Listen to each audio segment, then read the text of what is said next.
Hello everyone and good morning सभी को। उम्मीद करता हूँ मेरी वॉइस प्रॉपर आ रही होगी सभी तक। एक बार कंफर्म करेंगे।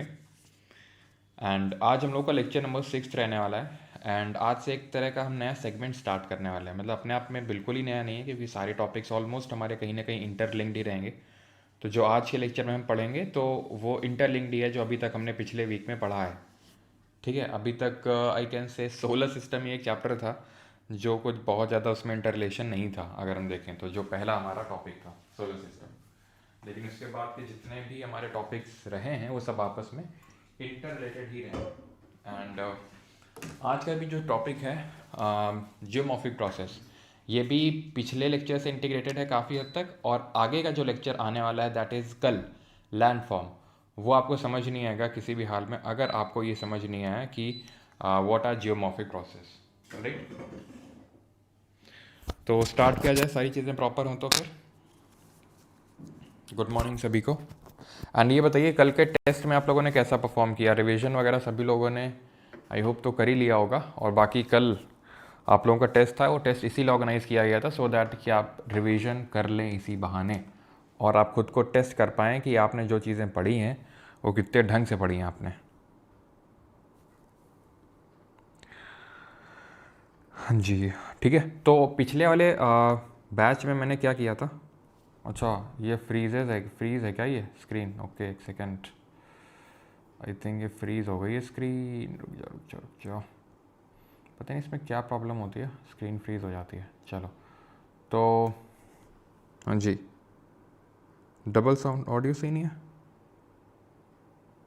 क्या बात कर रहा? आप लोगों का टेस्ट था, वो टेस्ट इसीलिए ऑर्गेनाइज किया गया था सो दैट कि आप, आई थिंक ये फ्रीज़ हो गई है स्क्रीन। क्या भैया, कहाँ डबल वॉइस आ रही है? मतलब कान वान साफ करके रखा करो यार। इसीलिए संडे वनडे सैटरडे संडे का ब्रेक देते हैं, थोड़ा कान वान साफ कर लो, अपना रिवीजन वगैरह कर लो। क्यों? ठीक है, बिल्कुल। मैं नाश्ता बिना किए, आप लेट लर्नर। अच्छा ठीक है, भूख सैक्रिफाइस करी तो भूख वर्थ इट होगी। 55 मार्क्स सर ओवर कॉन्फिडेंस में हो गए थे। 55.5, 51, 58.5, 65, 60। ओके ठीक है। तो वो आप लोगों को देखना है खुद से कि भाई आपका कितना चीज़ें आपने सही करी और क्या आपने मिस्टेक्स करी। जो भी मिस्टेक्स आपने करी वो अगले वाला जो आपका वीकली टेस्ट होगा उसमें पूरी तरीके से उन मिस्टेक्स को अवॉइड करना है। ऑल राइट, ठीक।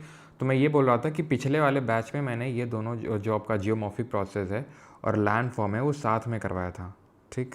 लेकिन यहाँ पे क्या है, यहाँ पे मैं आपको अलग अलग करवाने वाला हूँ, ठीक है। और कारण मैं बता देता हूँ कि क्यों मैं अलग करवाने वाला हूँ, ठीक है।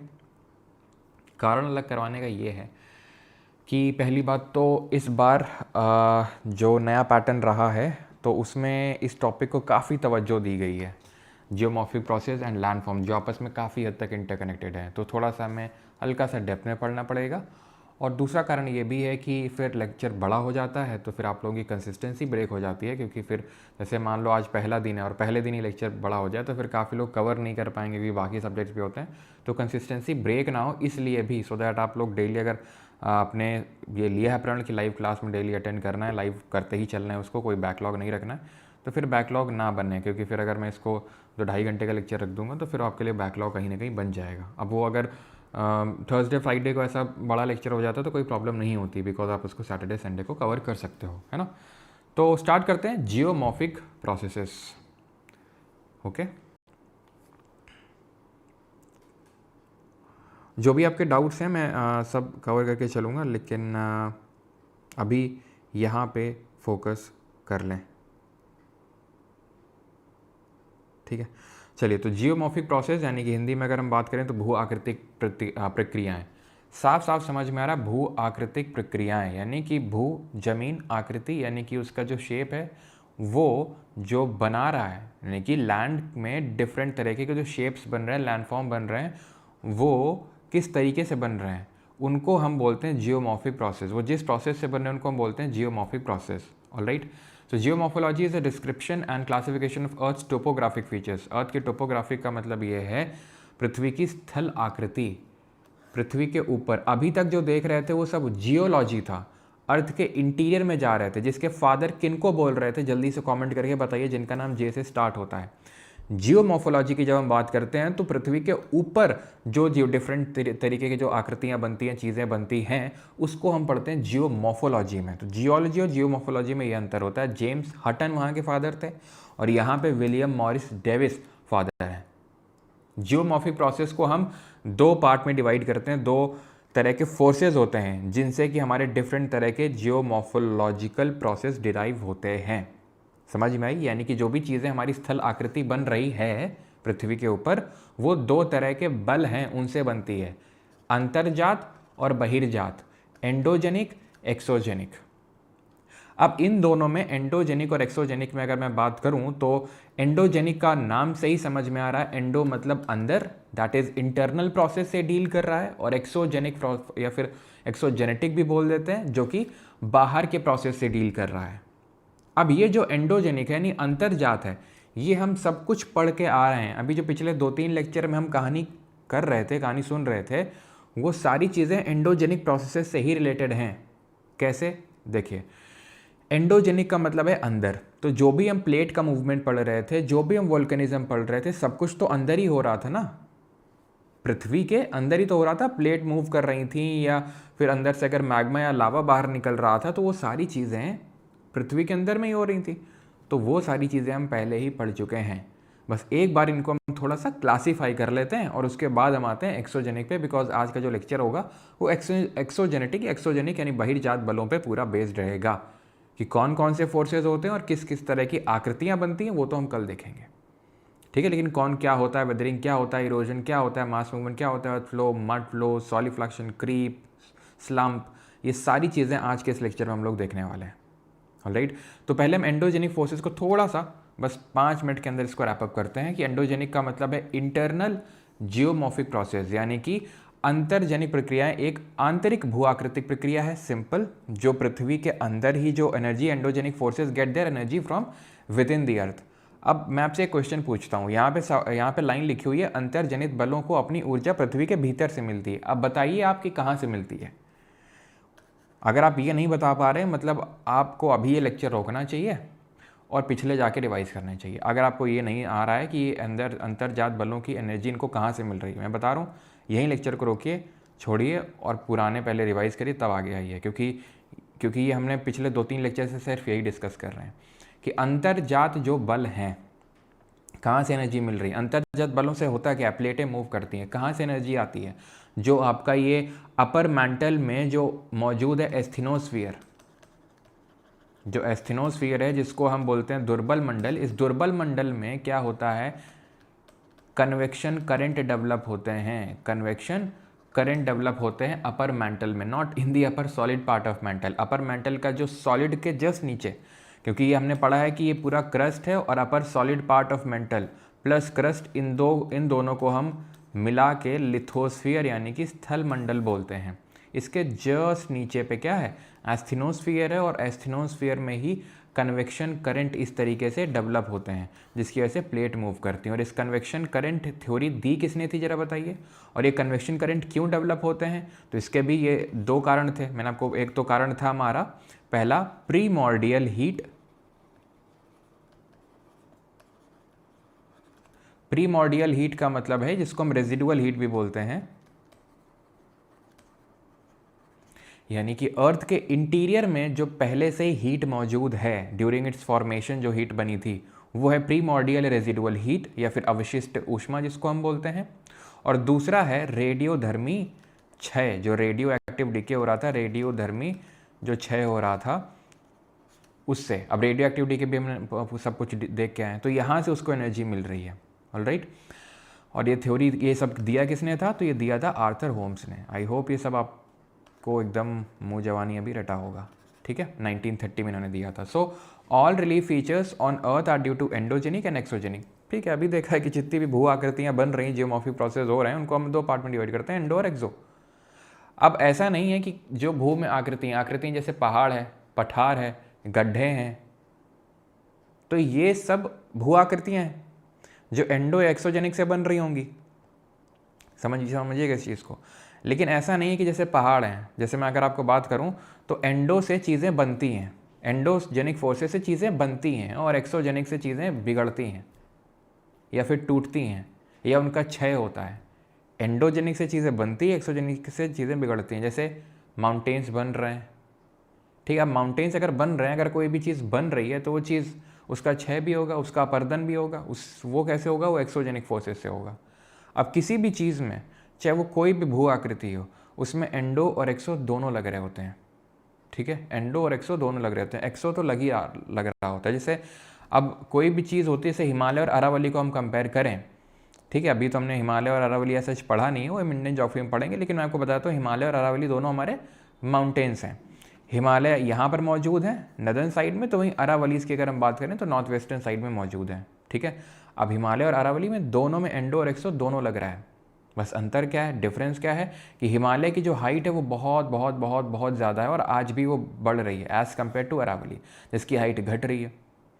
अब ऐसा नहीं कि इसमें सिर्फ एंडो लग रहा होगा, इसमें सिर्फ एक्सो लग रहा होगा, इसी वजह से बढ़ रहा है या घट रहा है, दोनों लगते हैं, लेकिन यहाँ पर एंडो ज़्यादा होगा एक्सो से और यहाँ पर एक्सो ज़्यादा होगा एंडो से, सिंपल, ठीक है। तो दोनों फोर्सेस रहे होते हैं, लेकिन मैटर ये करता है कि कौन ज़्यादा मात्रा में लग रहा है। तो हिमालय की हाइट आज भी 3-4 सेंटीमीटर इस तरीके से, इस रेट से बढ़ रही है, और वो इसलिए बढ़ रही है कि क्योंकि जैसे हमने पढ़ा था, इंडियन प्लेट है और ये यूएशियन प्लेट, ये और इधर जा रही है, ये और इधर जा रही है, तो और दोनों आपस में पास आ रहे हैं, जिसकी वजह से फोल्डिंग हो रही है। तो खैर, इफेक्ट्स ऑफ एंडोजेनिक फोर्सेस पहले पढ़ते हैं कि जो अंतर्जात बल होते हैं उसके प्रभाव क्या होते हैं, वो क्या क्या करते हैं। तो वो कहते हैं डाइस्ट्रोफिज्म या फिर वोल्केनिज्म। क्या करते हैं, डाइस्ट्रोफिज्म या वोल्केनिज्म। डाइस्ट्रोफिज्म को बोलते हैं पटल विरूपता या फिर पटल विरूपण। Diastrophism is a process of deformation and movement of earth crust. जो हमारी भूपर्पटी है, यानी कि अर्थ क्रस्ट है, जो सबसे टॉप लेयर होती है, वो जब मूव करती है, जब उसमें डिफॉर्मेशन आता है, that is called as diastrophism. These movements are responsible for shaping large scale landforms over geological time scale। ये जो मूवमेंट होते हैं, ये जो गतियां हैं, भूवैज्ञानिक काल में बड़े पैमाने पर भू आकृतियों के निर्माण के लिए उत्तरदायी होते हैं। तो जो हमारी डिफरेंट तरह की भू आकृतियाँ बनती हैं वो इसी से बनती हैं, मेनली डाइस्ट्रोफिज्म में जो अर्थ क्रस्ट के ऊपर जो चीज़ें बनती हैं, ठीक है, क्योंकि बिगड़ने वाला काम तो एक्सोजेनिक में आएगा।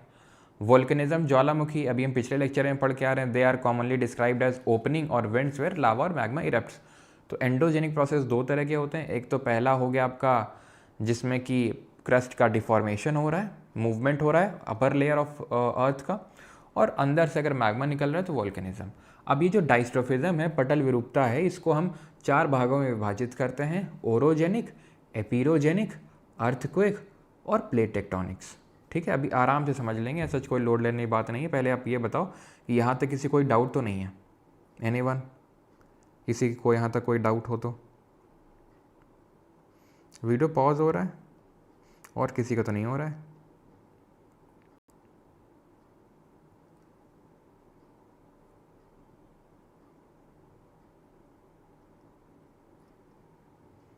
वॉल्जेस माउंटेन फ्रांस में है। कल पीसीएस का एग्ज़ाम था, बहुत फ़ायदा हुआ आपके पढ़ाने से, thank you. Okay,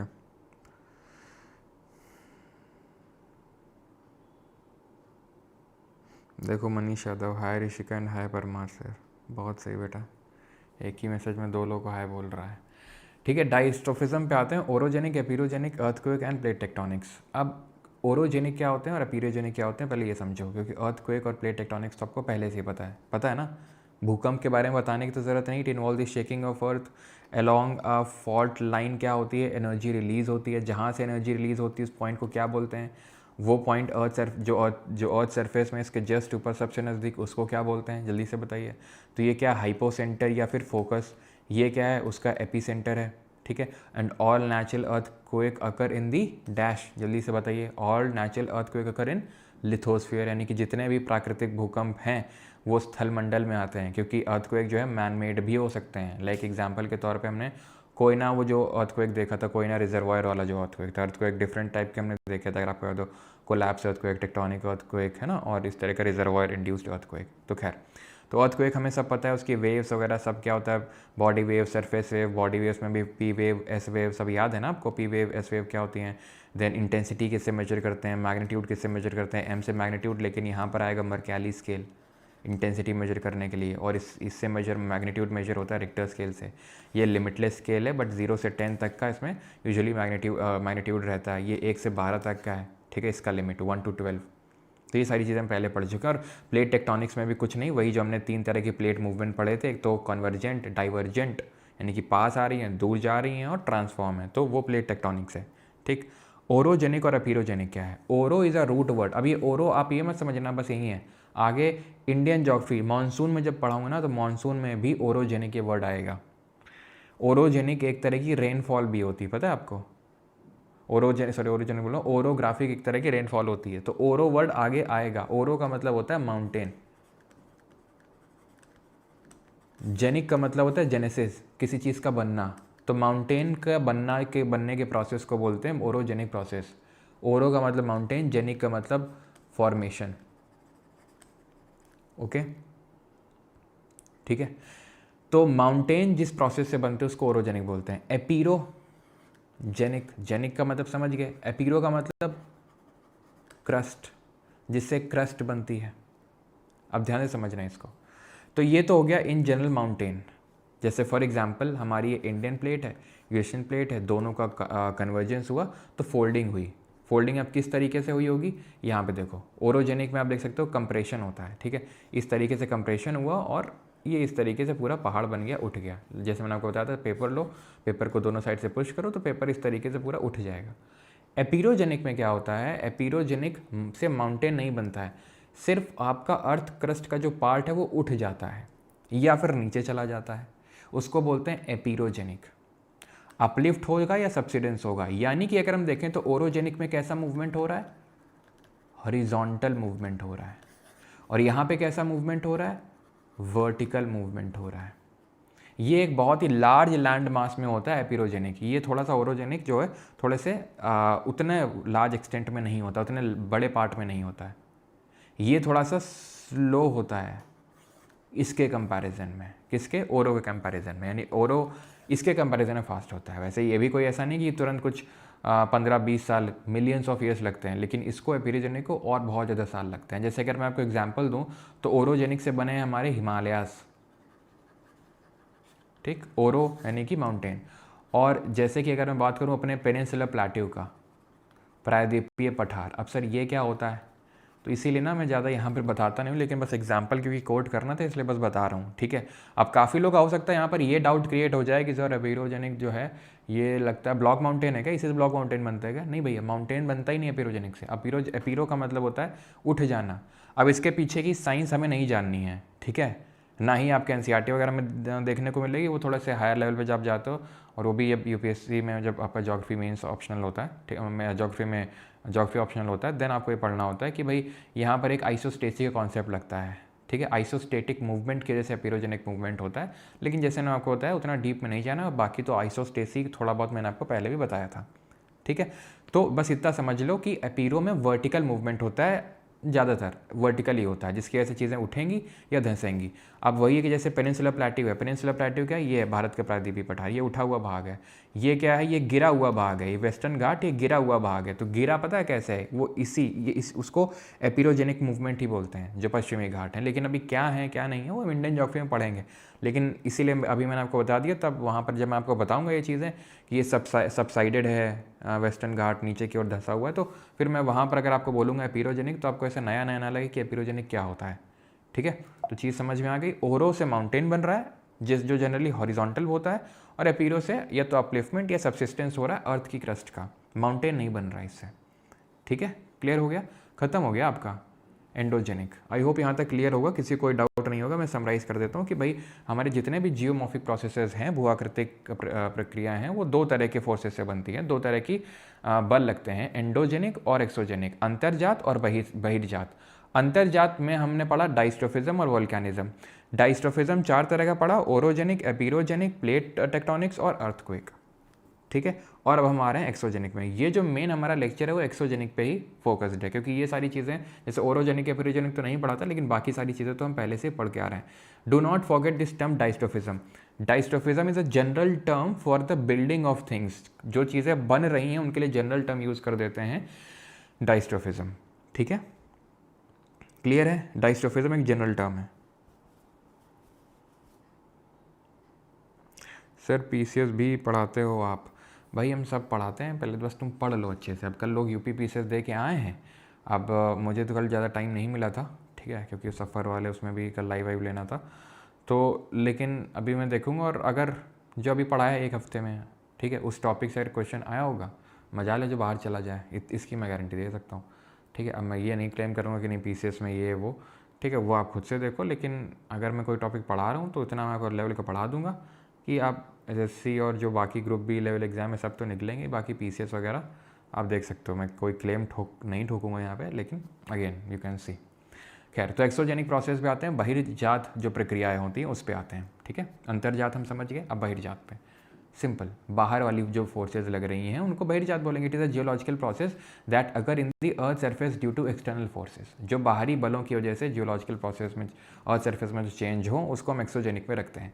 denudation refers to long term processes that cause the wearing away the earth. Denudation ये क्या होता है सर? अभी मैंने क्या बोला, जो चीज़ें बन रही हैं, माउंटेन बन रहा है, अर्थ क्रस्ट का पार्ट बन रहा है, अर्थक्वेक आ रहा है, प्लेट, सबको डाइस्ट्रोफिज्म बोल देते हैं। ठीक, डाइस्ट्रोफिज्म ऐसे जब डाइस्ट्रोफिज्म बोलूँ ना, तो ऐसे तुम्हारे मन में आ जाना चाहिए कोई चीज़ बन रही है, एंडोजेनिक की वजह से कोई चीज़ बन रही है।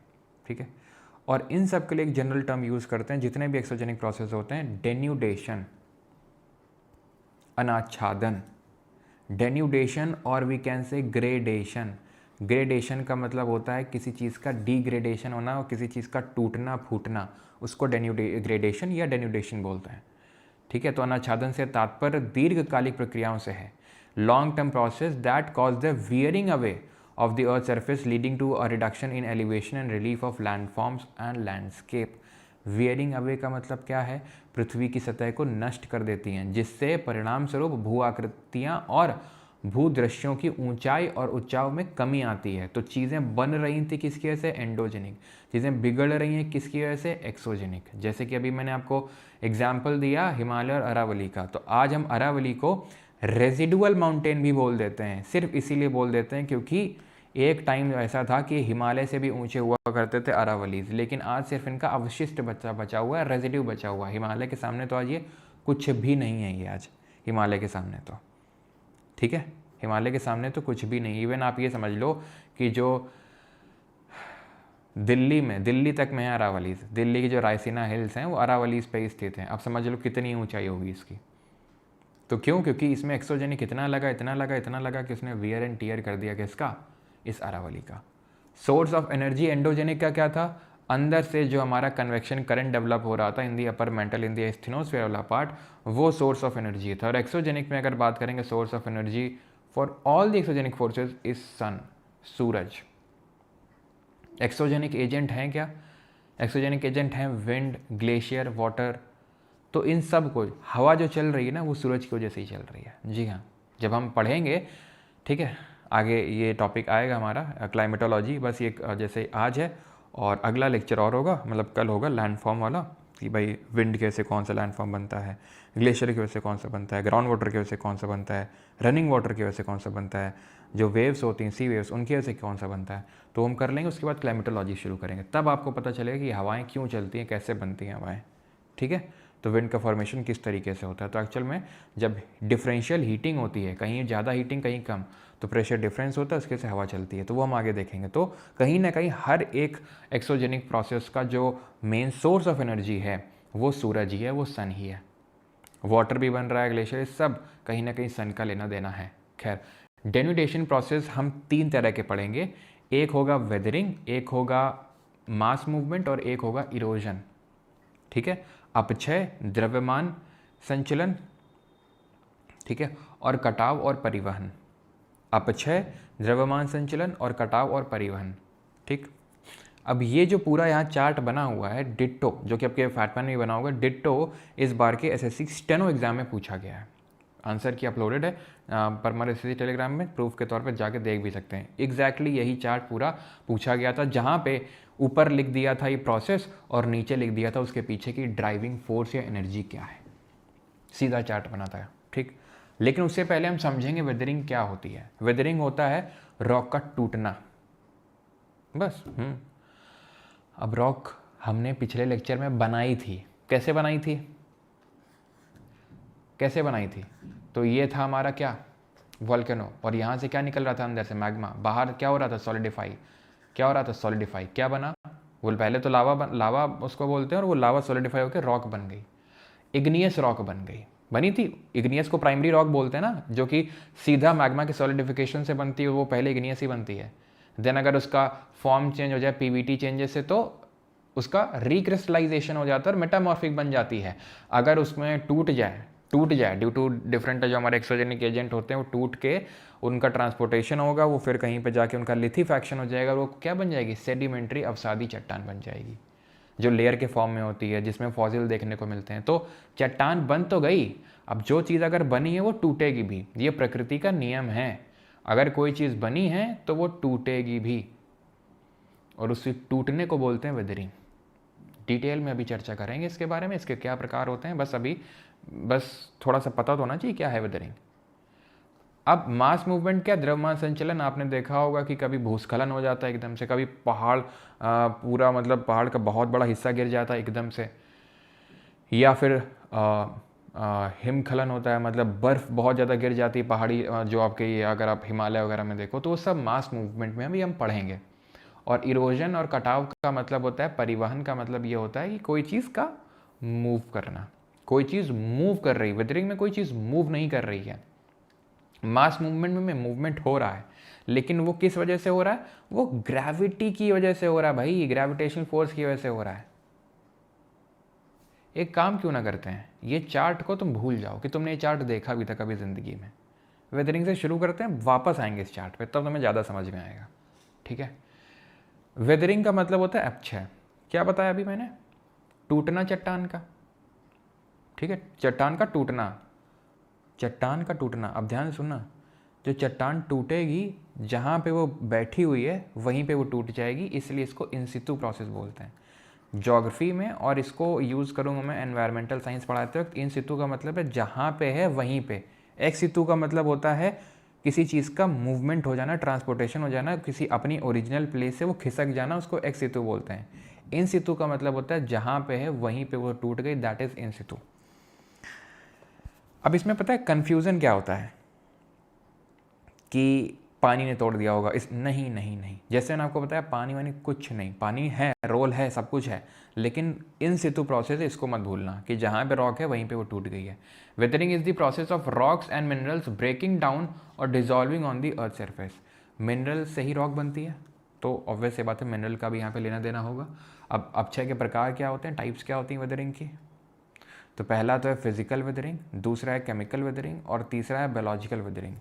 भौतिक अपक्षय, रासायनिक अपक्षय और जैविक अपक्षय, ठीक है। तो weathering is an in situ process, and ये 3 तरह की वेदरिंग होती है, जिसमें हम एक एक करके पढ़ेंगे। सबसे पहले आते हैं फिजिकल वेदरिंग पे। भौतिक अपक्षय, physical weathering involves break down of rocks through direct contact with atmospheric condition such as heat, water, ice. Direct contact की वजह से, जैसे कि बहुत धूप पड़ रही है, गर्मी, बारिश हो रही है, बर्फ़ पड़ी हुई है, उसकी से टूटता ही है, उसके से जो रॉक टूटती है उसको बोलते हैं फिजिकल वेदरिंग, ठीक। फिजिकल वेदरिंग के भी 4 तरह की फिजिकल वेदरिंग होती है। पहला और दूसरा सिमिलर तरीके के, अनलोडिंग एंड एक्सपेंशन। पहले समझते हैं अनलोडिंग एंड एक्सपेंशन, फिर समझेंगे टेम्परेचर चेंज एंड एक्सपेंशन, जो कि सेम ही है, ऑलमोस्ट सिमिलर है, सेम तो नहीं लेकिन सिमिलर है, ठीक है। अनलोडिंग एक्सपेंशन मैं आपको पहले समझाता हूँ, ठीक। अब ध्यान समझिएगा, अनलोडिंग एंड एक्सपेंशन। ये कोई चट्टान है, ठीक है, ध्यान समझिएगा, ये कोई चट्टान है, ये मैं समझाने के लिए बोल रहा हूँ, नहीं तो जो इतना लिखा है ना, क्वेश्चन बन जाएगा, क्वेश्चन बन जाएगा आराम से, लेकिन ये समझ में भी आना चाहिए, फील भी आना चाहिए अनलोडिंग और एक्सपेंशन क्या, किस चीज़ की अनलोडिंग हो रही है। तो जो रॉक है, रॉक डिफरेंट इस तरीके के होगा, ठीक है, लेयर्स में होंगी वो, सिंपल। तो आप मुझे बताइए, जो सबसे बाहर वाली है, जो सबसे बाहर वाली है, ये सबसे बाहर वाली, इसमें पूरी तरह का एक्सपोजर हो रहा होगा, पूरा एकदम एक्सपोजर हो रहा होगा कि नहीं? जैसे कि फॉर एग्जांपल तुम्हारी स्किन है, जो एकदम आउटर लेयर, वो डायरेक्ट कांटेक्ट में आती है, धूल, लकड़, स्मोक, इन सब के डायरेक्ट कांटेक्ट में आती है। फिर तुम क्या करते हो? फिर तुम फेस वॉश लगाते हो, या फिर लड़कियां ज़्यादातर क्या करती हैं, एक्सफोलिएशन वाली क्रीम लगाती हैं, और आपकी जो ऊपर वाली स्किन है वो पूरी निकल जाती है, एक्सफोलिएट हो जाती है और आपकी चमचमाती हुई क्या निकल आती है, स्किन निकल आती है। तो उसी तरीके से ये जो आउटर लेयर इसमें एटमॉस्फेरिक, चाहे वो पानी पड़ रहा हो, चाहे वो धूप पड़ रही हो, ठीक है, जो भी, चाहे हवा की वजह से जो धूल के कण इसमें टकराते हैं, धीरे धीरे धीरे बहुत सालों तक अब्रेजन होता रहता है। अब्रेजन मतलब का होता है कि जैसे धूल धक्कड़ के जो पार्टिकल हैं वो टकराते हैं तो उसको हम अब्रेजन बोलते हैं। तो ये सारी चीज़ें इस पर हो रही होंगी, तो धीरे धीरे तो टूट जाएगी ये, धीरे धीरे टूट जाएगी, धीरे धीरे टूट जाएगी, टूट गई पूरी। अब कौन बचा, वो तो चला गया। तो इससे इन सब से लोड कम हुआ कि नहीं हुआ? जैसे इससे फॉर श्योर तो लोड कम होगा, सबसे हुआ होगा, लेकिन इसने ज़्यादा फील किया होगा दूसरी वाली ने, ये जो दूसरी लेयर है जो अब टॉप लेयर बन चुकी है। और इसके पार्टिकल्स अब एक्सपैंड किए होंगे। क्यों? क्योंकि अभी वो दबे थे ऊपर वाली लेयर में, अब क्योंकि वो पहले दबे थे अब वो हट गए, चली गई, तो क्या है, धीरे से एक्सपैंड हो जाएंगे वो। तो अनलोडिंग की वजह से क्या हुआ, एक्सपेंशन हुआ। अब क्योंकि एक्सपेंशन हुआ और अब इस पर भी वही सेम तरीके का जो एटमॉस्फेरिक कंडीशन है वो पड़ेंगे, तो इसमें क्या होगा, ये निकलेगी और फिर अनलोडिंग कैसे और एक्सपेंशन होगा। एक्सपेंशन का भी कहीं ना कहीं रोल होता है, क्योंकि पार्टिकल्स आपस में एक्सपैंड करते हैं तो वो ससेप्टेबल हो जाते हैं और वेदरिंग के। और जब ये लेयर हटती है तो उसके बाद ये बिल्कुल चिकनी चमेली टाइप क्या निकलती है, रॉक निकलती है। ठीक है, एकदम देख रहे हो, नई नवेली से ऐसे लग रही रॉक है, चिकनी सी रॉक है एकदम नई नवेली से। क्यों? क्योंकि जो ऊपर की थी वो टूट गई पूरी, और ये जो बन गया उसको हम बोलते हैं एक्सफोलिएटेड डोम। अब स्फीति हिंदी में बोलते हैं, एक्सफोलिएशन बोलते हैं। जब ऊपर की लेयर निकल जाती है रॉक की तो उसको हम एक्सफोलिएशन बोलते हैं, और ये जो पूरा स्ट्रक्चर बनता है उसको हम एक्सफोलिएटेड डोम बोलते हैं। और धीरे धीरे धीरे धीरे ये राउंडेड हिल में, क्योंकि ये भी लेयर हटेगी, ये भी लेयर हटेगी, ये भी लेयर हटेगी, धीरे धीरे धीरे छोटी सी एक राउंडेड हिल बन जाएगी, जिसको हम बोलते हैं टॉर। तो अगर पूछ ले टॉर क्या होता है, तो tor is a rounded hill. Generally जो ग्रेनाइट रॉक होती है उसमें बनती है ये टॉर। ठीक है, एक पॉइंट ऐसा आता है कि फिर उसमें उतना ज़्यादा इरोजन नहीं होता है, तो राउंडेड हिल सिर्फ बचती है। अभी एक्सफोलिएटेड डोम है ये, क्योंकि ऊपर की लेयर हटी है, धीरे धीरे बाद टॉर बन जाएगा, एक राउंडेड हिल बन जाएगी। समझ में आया unloading expansion? Temperature change expansion क्या है, वही अभी बताया कि भाई टेम्परेचर पड़ा, सिंपल। अब आप मुझे बताओ, राजस्थान जैसी जगहों में जो लोग होंगे, आप में से काफ़ी लोग राजस्थान से होंगे, वहाँ क्या होता है, दिन में दबा के गर्मी और रात में दबा के सर्दी, यही होता है। अब ऐसा क्यों होता है वो तो हम जब जब क्लाइमेट पढ़ेंगे क्लाइमेटोलॉजी में तब वहाँ पे जानेंगे। कुछ होता है कॉन्टिनेंटलिटी करके, है ना, मॉडरेटिंग इन्फ्लुएंस ऑफ सी करके। लेकिन अभी इतना बताओ, इतना तो मानोगे कि दबा के पड़ती गर्मी, फिर दबा के सर्दी पड़ती रात में। अब जो रॉक है, रॉक के पार्टिकल्स दिन में जब टेम्परेचर बढ़ रहा होगा तो क्या एक्सपेंशन हो रहा होगा। जब कोई भी चीज़ गर्म होती है तो फैलती है वो, और जब रात में एकदम से ठंडा हो गई तो एकदम कॉन्ट्रैक्ट कर गए, फैल गए, कॉन्ट्रैक्ट, फैल कॉन्ट्रैक्ट, फैल कॉन्ट्रैक्ट, थक जाएंगे रॉक के पार्टिकल ये करते करते करते करते over the course of several years. और क्या होगा, टूट जाएगा। टूट के क्या होगा, अगेन वही एक्सफोलिएशन डोम्स वगैरह बनेंगे, टॉर्स बनेगा। समझ में आया लोडिंग एक्सपेंशन और इसमें क्या क्या है, मतलब हम समझाना चाह रहे हैं आपको। अनलोडिंग में ऊपर का लोड कम हुआ, एक्सपेंशन हो गया। टेम्परेचर चेंज यहाँ पर वही सिमिलर तरीके का है कि टेम्परेचर दिन में बहुत ज़्यादा है, हीटिंग हो रही है, पार्टिकल्स एक्सपैंड कर रहे हैं। रात में एकदम से टेम्परेचर कम हुआ, कॉन्ट्रैक्ट कर रहे हैं, expand contract, expand contract, fatigue create हो जाता है उस पर्टिकुलर रॉक के जो पार्टिकल्स होते हैं वो टूट जाती है। अब बचे दो, फ्रीजिंग, थॉइंग एंड फ्रॉस्ट वेजिंग और सॉल्ट वेदरिंग। तो फ्रीजिंग, थॉइंग और फ्रॉस्ट वेजिंग को समझते हैं। देखो, जो परमाफ्रॉस्ट रीजन होते हैं, जहाँ पर बर्फ़ वगैरह देखने को मिलती है, जहाँ पर बर्फ़ जमती है, जो ठंडे इलाके होते हैं, वहाँ पे क्या होता है, दिन के टाइम पे ये पानी आके यहाँ पे जमा हो जाता है। अब क्योंकि यहाँ पे रात में इतनी ठंडी पड़ती है कि पानी जो है आइस का रूप ले लेता है, जम जाती है। अब अगर आपने ध्यान से कभी ऑब्जर्व किया हो तो जैसे फ्रीज़र में अगर आपने पूरी भरी बॉटल अगर आपने मान लो डाल दी, पूरा, हमारे यहाँ कानपुर में गर्दन को नटई बोलते हैं, ठीक है, तो अगर हम इसको नटई तक भर देंगे, ठीक है, यानी पूरा भर देंगे गर्दन तक, पूरा मतलब गर्दन से भी ऊपर भर देंगे, एकदम रखो ना, इसको फ्रीज़र में डाल दो रात भर फ्रीज़र में डाल दो, बहुत चांसेस हैं कि प्लास्टिक की बॉटल में क्रैक डेवलप हो जाएंगे कि नहीं हो जाएंगे, टूट जाएगी आपकी प्लास्टिक बॉटल। क्यों? क्योंकि जब वो आइस बनी तो उसका वॉल्यूम इंक्रीज़ हुआ, आयतन बढ़ा तो पुश करेगी, हटो जगह दो, थोड़ी जगह दो, तो ये क्या करेगी, जगह से मांगेगी तो इसको पुश करेगी इधर उधर। दिन में फिर पानी बन गया, ये राहत की सांस लेंगे, हाँ प्रेशर पड़ रहा था, फिर रात में प्रेशर पड़ा, फिर रिलीज़ हुआ, फिर प्रेशर, फिर रिलीज़, क्या हो जाएगा, धीरे धीरे धीरे ये पूरा इस तरीके का टूट जाएगी चट्टान, ये चट्टान क्या है, ये टूट जाएगी। ओके, प्रम्बी कानपुर, अच्छा।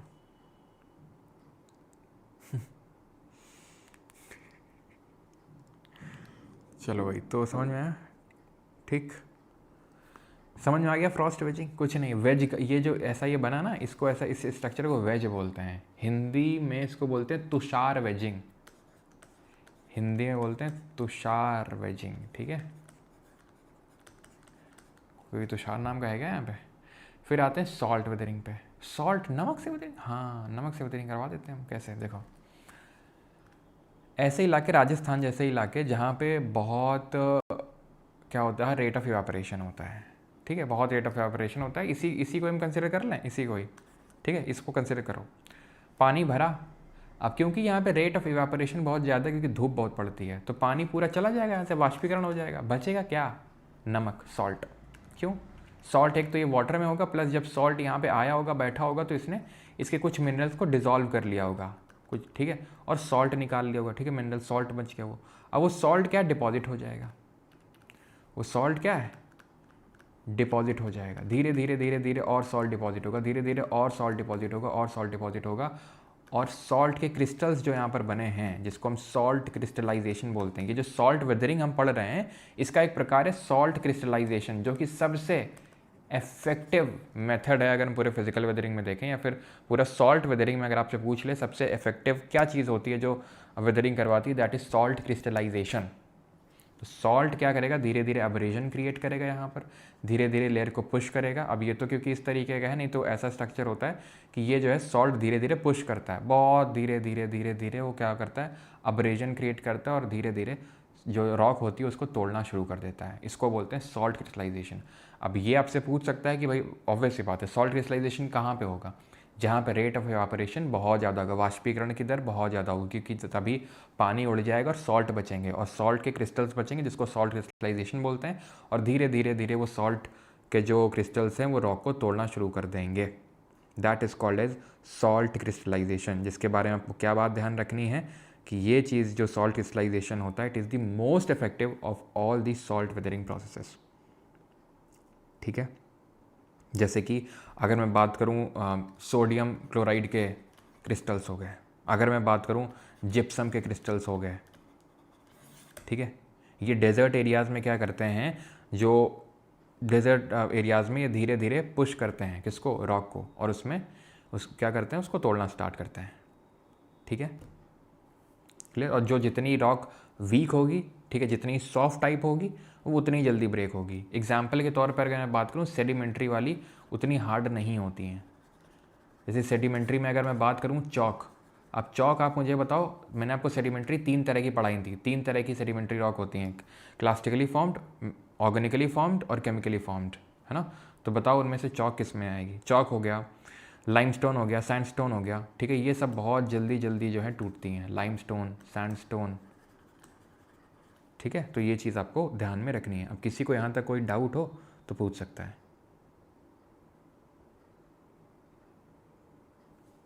फिर सॉल्ट, भाई सॉल्ट ऐसे तोड़ देगा क्योंकि सॉल्ट में भी एक्सपेंशन और कंट्रैक्शन होता है।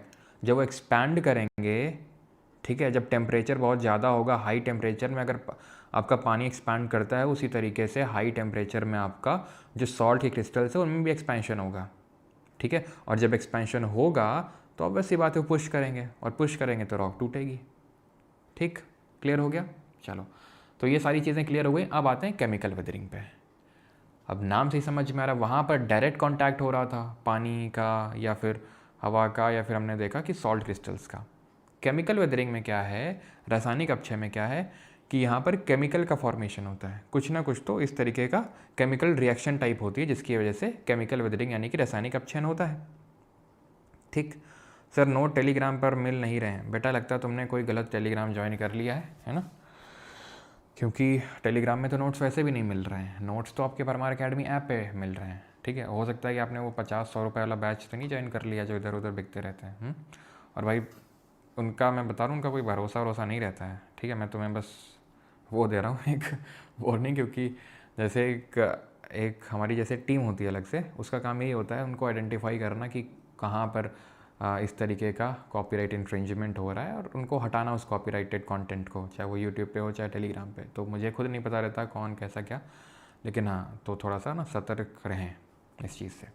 और जो कुछ ज़्यादा ही करते हैं, रिपीटेड करते हैं, तो फिर उनके खिलाफ लीगल एक्शन लिया जाता है। लीगली जब प्रोसेस स्टार्ट होता है तब उनको प्रॉब्लम होती है कि सर हम तो स्टूडेंट हैं, ये है वो है ना। खैर, तो केमिकल वेदरिंग पे स्टार्ट करते हैं। Chemical weathering involves decomposition of rocks through chemical reactions such as oxidation, reduction, carbonation, solution, hydration. तो ये क्या है, प्रकार हैं रासायनिक अपक्षय के, केमिकल वेदरिंग के टाइप्स हैं। एक एक करके समझते हैं, आपको समझ में आएगा।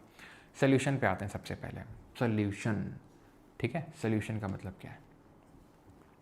यहाँ पे एक दिन पिक्चर्स लगी हैं, ठीक। तो यहाँ पर सोल्यूशन कब होता है, देखो सोल्यूशन तब होता है जब रॉक इतनी सॉफ्ट हो कि वो जब उसमें पानी पड़े तो वो घुल जाए, पानी पड़े तो घुल जाए, और घुलते घुलते घुलते घुलते ऐसे घुल गई, खोखली हो गई। क्यों? क्योंकि इसके जो मिनरल्स थे वो वाटर या एसिड में डिज़ोल्व हो गए। ये कहाँ पर देखने को मिलता है, जो सॉल्युबल ऐसे मिनरल्स हों जो सॉल्युबल नेचर के हों, सॉल्युबल रॉक फॉर्मिंग मिनरल्स हों, जैसे कि नाइट्रेट्स। ये पूछ सकता है आपसे, ठीक है, तो थोड़ा बताया तो नाइट्रेट्स। पहला सवाल तो यही बनेगा, टाइप्स क्या होते हैं। सल्फेट्स, ठीक है, पोटेशियम, ये क्या होते हैं, rock soluble rock forming minerals होते हैं, जो बड़ी जल्दी ये वाटर में डिज़ोल्व हो जाते हैं, ठीक है, या फिर बड़ी जल्दी इनका लीचिंग हो जाता है। लीचिंग का मतलब होता है ज्योग्राफी में किसी चीज़ का वॉश आउट हो जाना। इंपॉर्टेंट मिनरल जब पानी पड़ता है तो अगर वो वॉश आउट हो जाए उसको लीचिंग या निच्छालन प्रक्रिया बोलते हैं। तो बचता क्या है, ये बचता है, खोखला हो जाता है, ठीक है। तो मिनरल जैसे कि आपके कैल्शियम कार्बोनेट हो गए, ठीक है, कैल्शियम कार्बोनेट हो गए, या फिर आपका कैल्शियम मैग्नीशियम बाइकार्बोनेट हो गए। तो ये क्या होते हैं, जब ये लाइमस्टोन में देखने को मिलते हैं, जो बहुत ज़्यादा सॉल्युबल होते हैं। बहुत ज़्यादा सॉल्युबल होने की वजह से क्या होते हैं, ये घुल जाते हैं, ठीक है। तो ये चीज़ ध्यान रखना, जो लाइमस्टोन टाइप रॉक होती है जो कि थोड़ी सी वीक होती है, उसमें आपको देखने को मिलता है ये सोल्यूशन। ये क्या है, हाइड्रोलिसिस, या फिर जिसको हम बोलते हैं हाइड्रेशन। जब मिनरल्स जो होते हैं वो पानी, ऐसे मिनरल होते हैं, ये हाइड्रेशन को समझो। हाइड्रोलिसिस आपको यहाँ पर जाने की ज़रूरत नहीं, हमें सोल्यूशन, हाइड्रेशन, ऑक्सीडेशन, रिडक्शन ये पढ़ना है।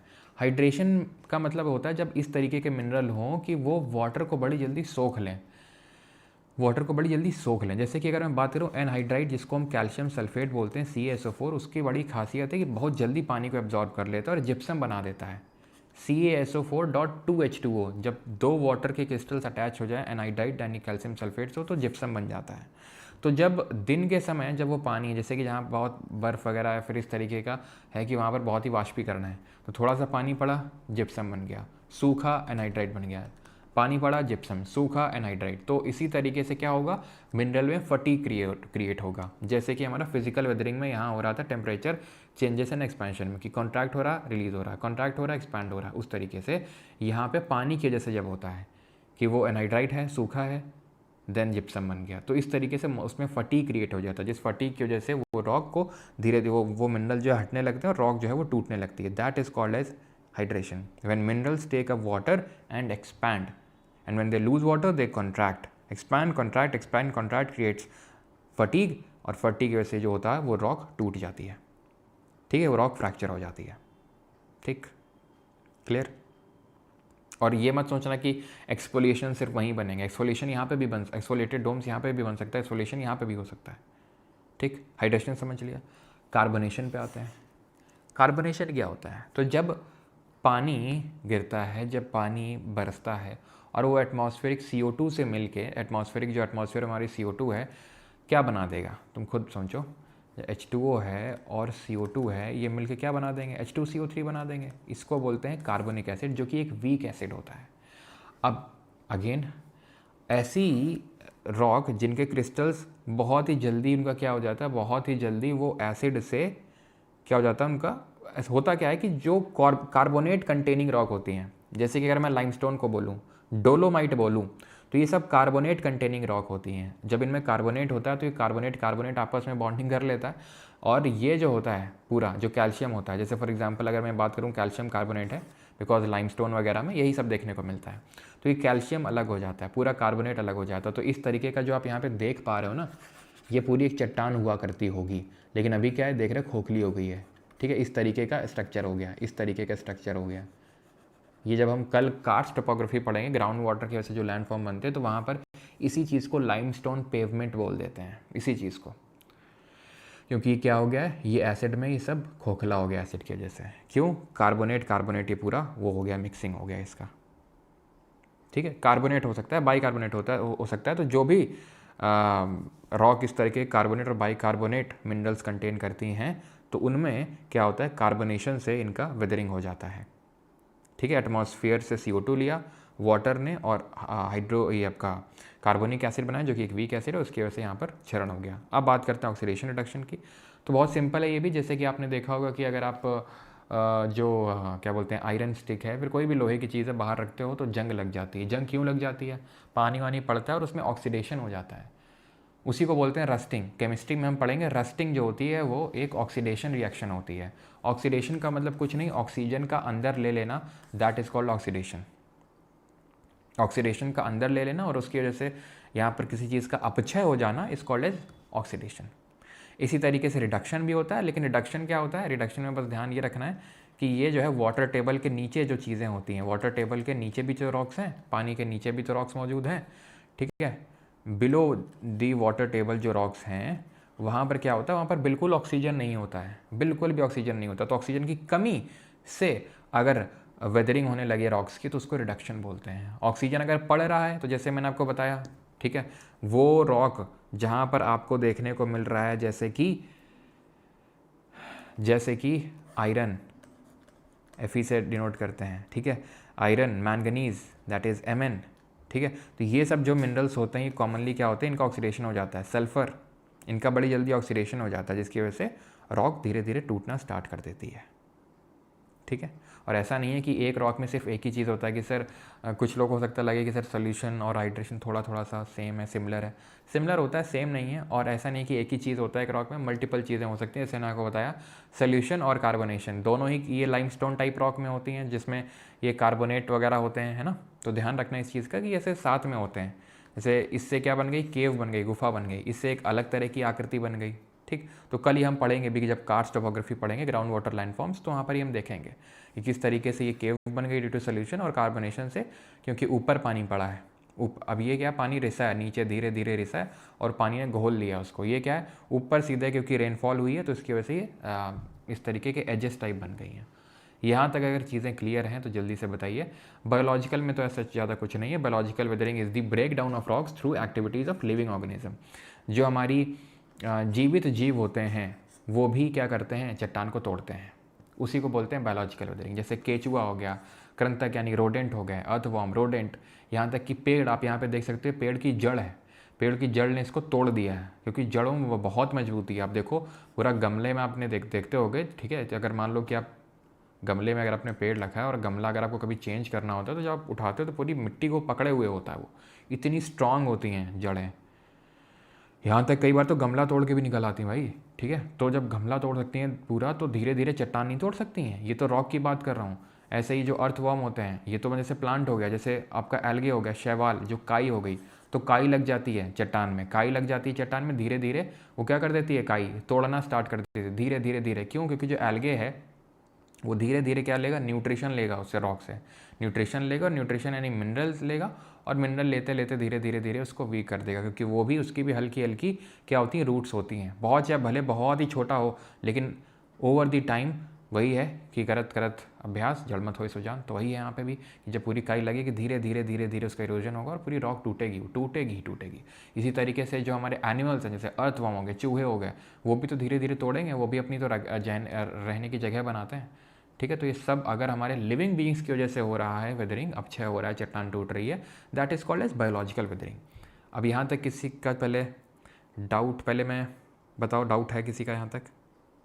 जल्दी फिर समराइज़ कर दीजिए यार, ये हुई ना बात, फिर समराइज़ कर दीजिए।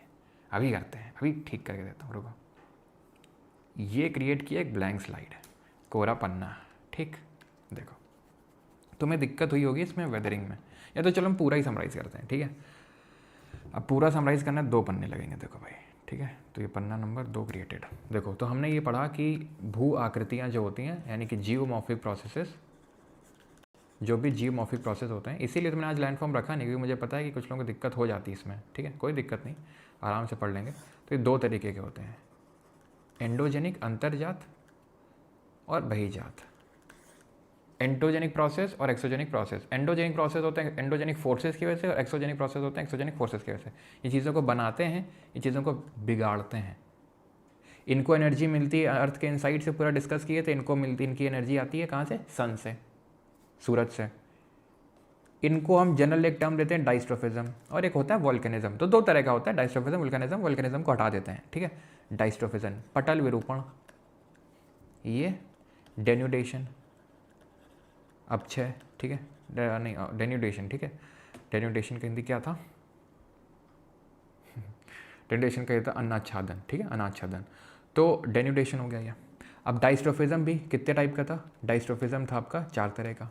पहला ओरोजेनिक, दूसरा एपिरोजेनिक, तीसरा अर्थक्वेक, चौथा आपका प्लेट टेक्टोनिक्स।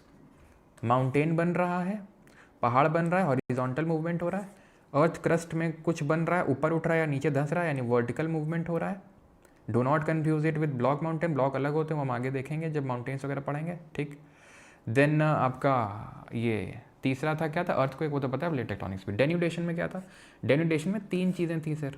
डेन्यूडेशन में 3 चीज़ें थी, वेदरिंग यानी अपक्षय, द्रव्यमान का जो यानी मास का जो मूवमेंट हो रहा था, और तीसरा था इरोजन, अपरदन, ठीक है।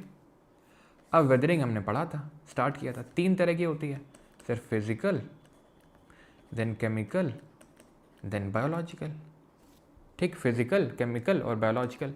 फिजिकल जो होती है, फिजिकल वेदरिंग, वो कितने तरह की होती है सर? अनलोडिंग एंड एक्सपेंशन होता है, टेम्परेचर चेंज एंड एक्सपेंशन होता है। तीसरा क्या था? तीसरा आपका था एक सॉल्ट वेदरिंग, और चौथा क्या था? मतलब चौथा ये पढ़े थे तीसरे नंबर पे, तो वो हम पढ़े थे फ्रॉस्ट वेजिंग। फ्रॉस्ट वेजिंग, इससे एक्सफोलिएटेड डोम्स बन रहे थे, टॉर बन रहा था फाइनल जाके। फ्रॉस्ट वेजिंग में इस तरीके की पानी जम रहा था, पानी फिर बर्फ़ बन रही थी, फिर पानी, फिर बर्फ़, फिर पानी, तो वो रॉक टूट रही थी। और ठीक है, फ्रॉस्ट वेजिंग। और सॉल्ट वेदरिंग में हमने पढ़ा था, सॉल्ट वेदरिंग में जो सबसे इफेक्टिव होता है वो सॉल्ट क्रिस्टलाइजेशन होता है, जिसमें सॉल्ट के क्रिस्टल्स बनते हैं। सॉल्ट के जब क्रिस्टल्स बनते हैं तो कुछ सॉल्ट के क्रिस्टल्स होते हैं, जैसे सोडियम क्लोराइड हो गया है, ठीक है।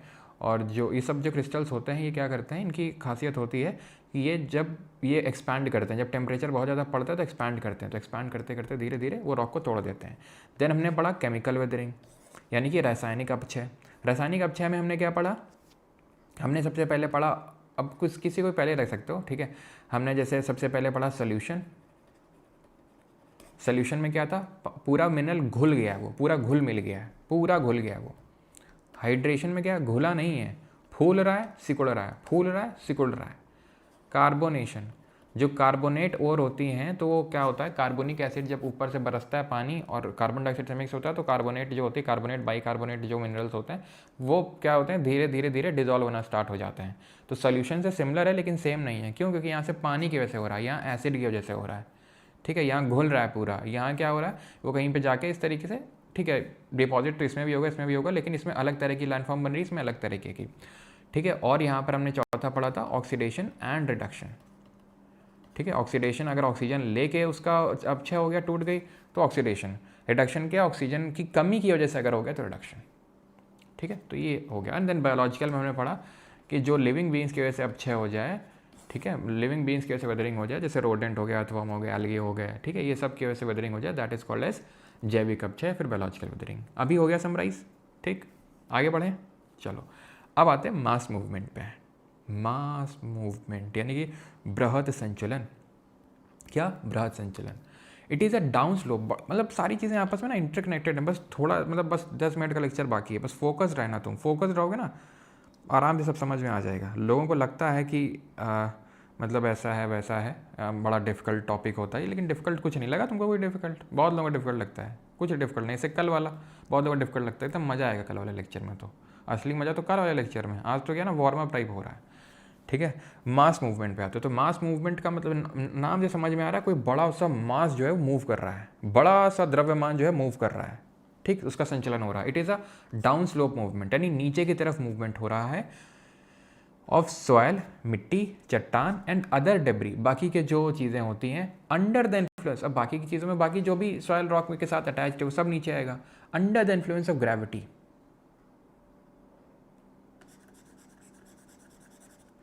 यह गुरुत्वाकर्षण के प्रभाव में मिट्टी, चट्टान और अन्य मलबे का ढलान से नीचे की ओर गति है। किसकी वजह से? मतलब अब क्या बताएं तुम्हें, तुम समझ नहीं पा रहे हो अभी। ये जो टर्म है ना, ये इसकी इंपॉर्टेंस तुम नहीं समझ पा रहे हो। पूरा मास मूवमेंट इसी पे टिका हुआ है, पूरा मास मूवमेंट इसी पे टिका हुआ है, ग्रेविटी पे। और यहाँ जो ग्रेविटी लिखा है ना, ये गलत लिखा है यहाँ पे, इसकी जगह कुछ और आएगा, कुछ और आएगा। वो क्या है? वो है वेदरिंग, जो अभी पढ़ के आए अपक्षय। क्या आएगा यहाँ पर? अपक्षय। तो सर अपक्षय एक पूर्वापेक्षा नहीं है, वेदरिंग इज नॉट अ, मैं समझे नहीं समझे, समझाते हैं। हम बोल रहे हैं कि कोई चीज़ एकदम से नीचे गिरी, और हम बोल रहे हैं कि किसी चीज़ को, ये जो लाइन है ना, ये बोल रही है कि किसी चीज़ को नीचे गिरने के लिए उसकी वेदरिंग होना ज़रूरी नहीं है। ऐसा नहीं कि अगर किसी चीज़ की वेदरिंग नहीं हुई तो वो नीचे नहीं गिरेगी। हाँ सर, बात तो सही है, हाँ तो वही तो लिखा हुआ है।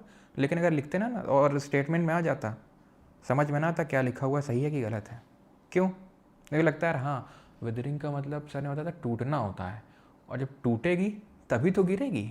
हाँ बात तो सही है ना, क्योंकि हमारा जो मन होता है वो दो मुँहा सांप होता है, बिन पैंदी का लोटा होता है हमारा मन। जो जो बता देगा वो तुरंत मान लेगा।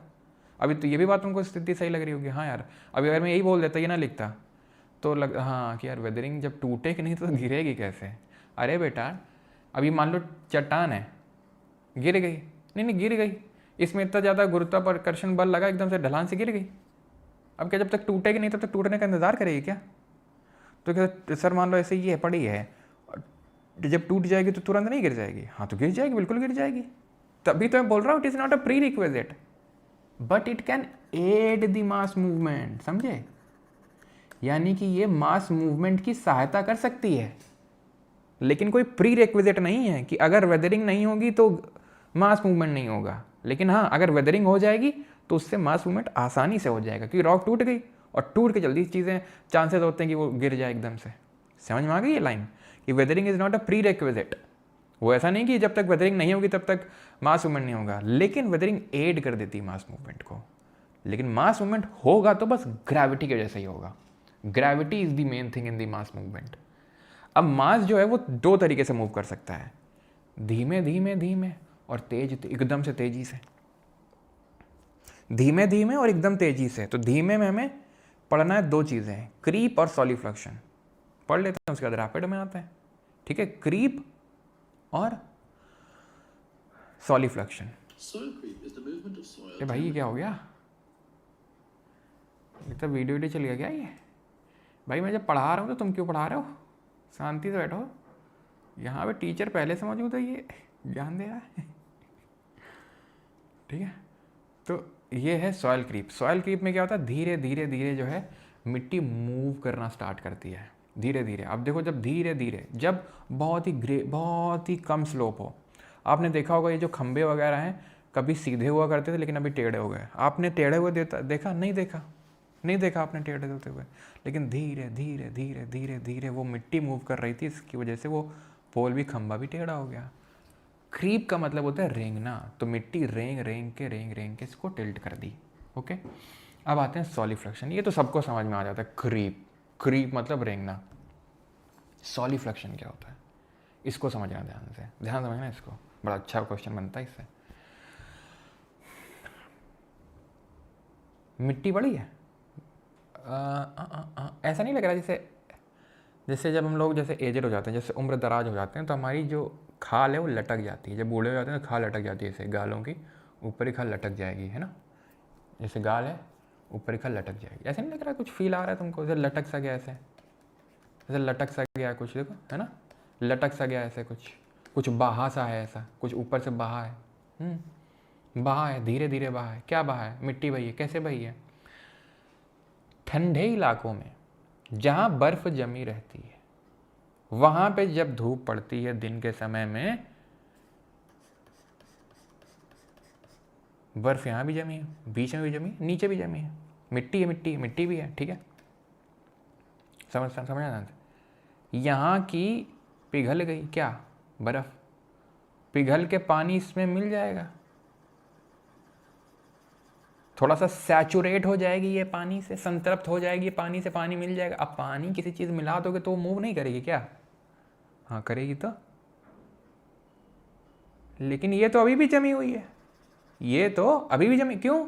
सनलाइट नीचे तक थोड़ी ना गई है, बर्फ़ तो पूरा जमी होगी नीचे तक, लेकिन सनलाइट नीचे तक थोड़ी ना पेनिट्रेट करी, ऊपर ही ऊपर पड़ी है। और जहाँ बर्फबारी हो रही है वहाँ पर इतनी जोर की तो सनशाइन नहीं पड़ेगी कि नीचे तक जाएगी, तो क्या होगा? ये तो मूव कर जाएगा, ये तो मूव कर जाएगा, लेकिन नीचे वहीं रहेगा, नीचे जहाँ बर्फ़ जमी वो वैसे ही रहेगा, और ये चीज़ ऊपर ऊपर वाली मूव कर जाएगी। तो सोलिफ्लक्शन कहाँ होता है? परमाफ्रॉस्ट रीजन में, जहाँ बर्फ़ जमी होती है। समझ गए? ये है इसमें एकदम फंडा। क्या? परमाफ्रॉस्ट लिख के देगा तो परमाफ्रॉस्ट इज अ कीवर्ड। अब परमाफ्रॉस्ट में जहाँ बर्फ़ जमी होती है वहीं क्यों होता है? समझ में आ गई चीज़? Sir plate movement is not a mass movement. Shivam Yadav, वो शिवम यादव इधर आओ बेटा। Plate movement is not a mass movement बेटा, प्लेट मूवमेंट मास मूवमेंट होगा, है ये जो प्लेट मूवमेंट मास मूवमेंट होगा भाई। मास, वो मास मूवमेंट हम किस में पढ़ रहे हैं? एक्सोजेनिक में पढ़ रहे हैं सर, एक्सोजेनिक में, यानी जो बाहर की ओर लग रहे हैं। प्लेट मूवमेंट अंदर की ओर हो रहा है, और वो बड़ा धीमे धीमे हो रहा है। वो किसी चीज़ का, वो सॉयल रॉक है तो है नहीं ना, सॉयल रॉक और जो अदर डेब्री जो पड़ा हुआ है ज़मीन के ऊपर, उसके मूवमेंट को बोलते हैं मास मूवमेंट, ठीक है। प्लेट के मूवमेंट को आप मास मूवमेंट नहीं बोलते हो। और अगर ठीक है कि सर वो भी तो स्लो है, वो स्लो नहीं है ना, वो एक्सट्रीमली स्लो है वो भाई। मिट्टी तो, अब तुमको लगता है ऐसे खंबे वंबे मूव करते हैं ये, ठीक है, एक सेकेंड, ये जो खंबे वगैरह मूव कर देते हैं, कितने साल हो सकता है कि आपने देखा हो 5-6 महीने बाद, बरसात के बाद मूव कर दिया। प्लेट्स को भाई आप पूरा, आपका पूरा जीवन कट जाएगा, मान लेते हैं आप 100 साल भी जीते हैं, तो भी वो मुश्किल से हो सकता है कि 10 सेंटीमीटर ही मूव करें, 10 सेंटीमीटर, समझ रहे हो, ना के बराबर। तो उसको उसमें नहीं रखना है, ठीक है, प्लेट मूवमेंट को इसमें। ओके ठीक है, अब आते, ये चीज़ समझ में आ गई किसी को? यहाँ तक कोई डाउट तो नहीं है स्लो वाले में, कि क्रीप क्या होता है? धीरे धीरे रेंगना सॉइल का। और सॉलिफ्लेक्शन क्या होता है? सॉलिफ्लेक्शन होता है, वो भी धीरे धीरे होता है, लेकिन वो परमा फ्रॉस्ट रीजन पे होता है। ओके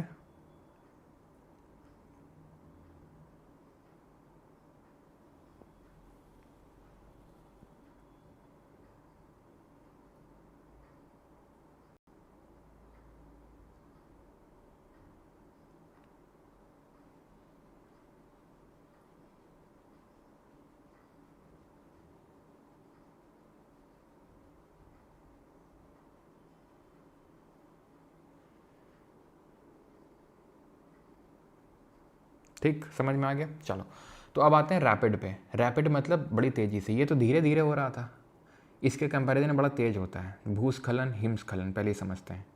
अब आप देखते हो कि एकदम से ही तो होता ही है, जैसे कि भूस्खलन हो गया, तो ऐसे तो नहीं, धीरे धीरे धीरे। अगर धीरे धीरे हो रहा होता तो लोगों की जानें क्यों जाती भैया भूस्खलन और एवलांच में? ये भूस्खलन होता है जो नीचे होगा, मान लो कहीं नीचे एक और रोड जा रही होगी, वहाँ एकदम से पूरा मलबा गिरा होगा, मलबे के उसमें आ जाते हैं, गाड़ी वगैरह आ जाते हैं कि नहीं मलबे के चपेट में, ये पूरा ये गिर रहा है। अब हिमालय में बहुत लोग चढ़ाई कराने के लिए जाते हैं कि नहीं जाते हैं ट्रैकिंग के लिए? एकदम से गिरा, काफ़ी लोग की जान चली जाती है और कुछ लोग हॉस्पिटल में एडमिट हो जाते हैं। क्यों? क्योंकि एकदम से हुआ ना, हमला अचानक होता है, इसमें आराम आराम से नहीं होता। कि आराम आराम से अगर हो रहा होता तो जानें थोड़ी ना जा रही होती। अब किसी की जान जाती है क्या जब क्रीप में या सॉलिफ्लेक्शन में? एकदम से जब मूवमेंट होता है, जब बिल्कुल टाइम नहीं मिलता तो होता है। और क्योंकि एक मास का मूवमेंट हो रहा है तो बहुत भयंकर वो होता है एकदम। तो लैंडस्लाइड हो गया, अवलांच एक तरह के हैं। अब आते हैं अर्थ फ्लो और मड फ्लो होते हैं। ये क्या होते हैं? तो ये है मड फ्लो, ये है अर्थ फ्लो।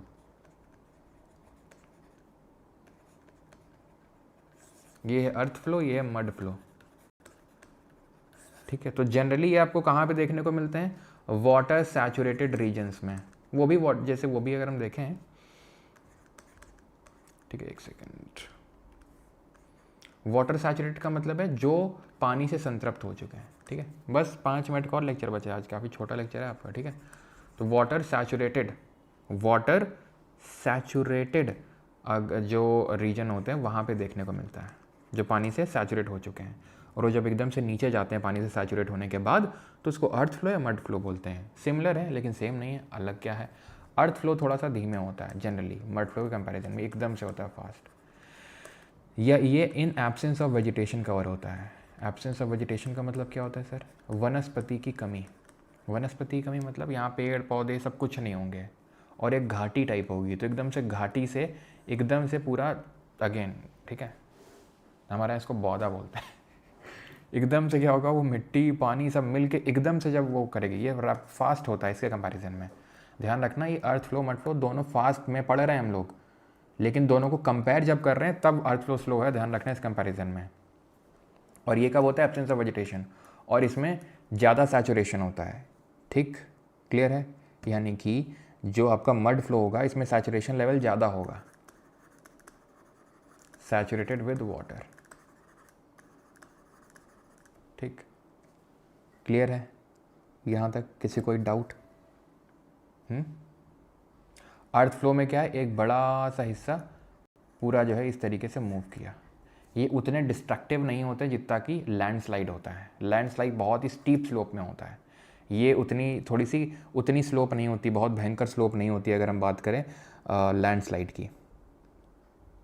लैंडस्लाइड बहुत तेज़ होते हैं, अर्थ फ्लो और मड फ्लो इतने तेज़ नहीं होते हैं। जब बहुत ज़ोर की बारिश होती है तो ये जो है मूव कर जाते हैं, पूरा ये ऐसे धंस जाता है। यहाँ पर देखो लैंडस्लाइड में क्या हो रहा था, लैंडस्लाइड में आप सोचो ये कितना ज़ोर का मूव किया होगा नीचे, ठीक है, जो आप यहाँ पे लैंडस्लाइड देख रहे हो, ठीक है, क्लियर। अर्थ फ्लो क्योंकि सैचुरेट हो गया, पानी से गिर गया, ये इसमें बहुत ज़्यादा सैचुरेशन होता है और वेजिटेशन की कमी होती है। And the last thing is जो हमें पढ़नी है, this is called as slump, इसको बोलते हैं स्लम्प। इसमें बैकवर्ड रोटेशन होता है। कैसे बैकवर्ड रोटेशन होता है? तो ये आप देख रहे हो एक स्कूप सा बना हुआ है, जैसे कि आप आइसक्रीम जब खाओ ऐसे डब्बे से, उसमें पूरा ऐसे चम्मच से निकालो तो इस तरीके का आकृति नहीं बन जाएगी, ऐसा स्कूप सा। तो जब जहाँ पर इस तरीके का स्ट्रक्चर होता है और बहुत ही ज़्यादा ग्रेडियंट होता है, स्लोप होता है, तो जो भी मास होता है वो ऐसे टॉपल डाउन करके गिरता है, वो टॉपल डाउन करके गिरता है, बैकवर्ड रोटेशन होता है उसका, ठीक है। जो भी चीज़ यहाँ पे होती ही है उसका बैकवर्ड रोटेशन हो जाता है, क्योंकि इस तरीके का उसका शेप ही है स्कूप जैसा, कि उसमें बैकवर्ड रोटेशन हो जाएगा। सिंपल ये कीवर्ड बस याद रखना, स्लम्प में ख़त्म। इस बार आई थिंक सीजीएल में किसी ने बताया भी था, अभी तो आंसर की नहीं आई है, मोस्ट प्रोबेबली परसों आ जाएगी आपके आंसर की। तो उसमें ये क्वेश्चन शायद पूछा गया है कि बैकवर्ड रोटेशन से क्या गिरता है, उसको क्या बोलते हैं? उसको स्लम्प बोलते हैं, क्योंकि इस तरीके का उसका स्ट्रक्चर है कि जब वो गिरेगा तो इस तरीके से टॉपल हो जाएगा, ठीक है, पलट जाएगा वो, क्लियर, ठीक। We are done. बस ये लास्ट स्लाइड है, दैट इज़ इरोजन। इरोजन का मतलब होता है it involves transportation of rock debris through geomorphic agents like running water, ground water, glacier, wind and waves. अब मुझे पता है तुम्हें कन्फ्यूज़न होगा पक्का, लेकिन मैं क्लियर करता हूँ। देखो,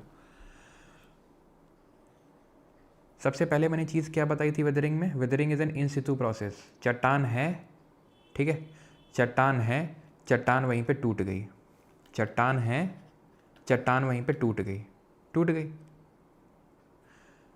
चट्टान यहाँ पे टूट गई और गाना गाने लगी, मैं टूट के सनम, ठीक है। लेकिन वाटर आया, ग्लेशियर आया या सी वेव आई, और उसने क्या बोला? उठा ले जाऊंगा तुझे मैं अपने साथ, डोली वोली में मान लो या फिर जैसे भी, लेकिन अब ये गाना चलेगा। क्यों? क्योंकि अब यहाँ पे एक्स सितु प्रोसेस होगा।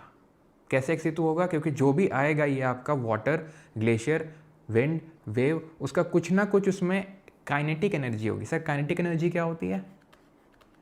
जब किसी चीज़ के मूवमेंट से कोई एनर्जी जनरेट होती है उसको काइनेटिक एनर्जी बोलते हैं।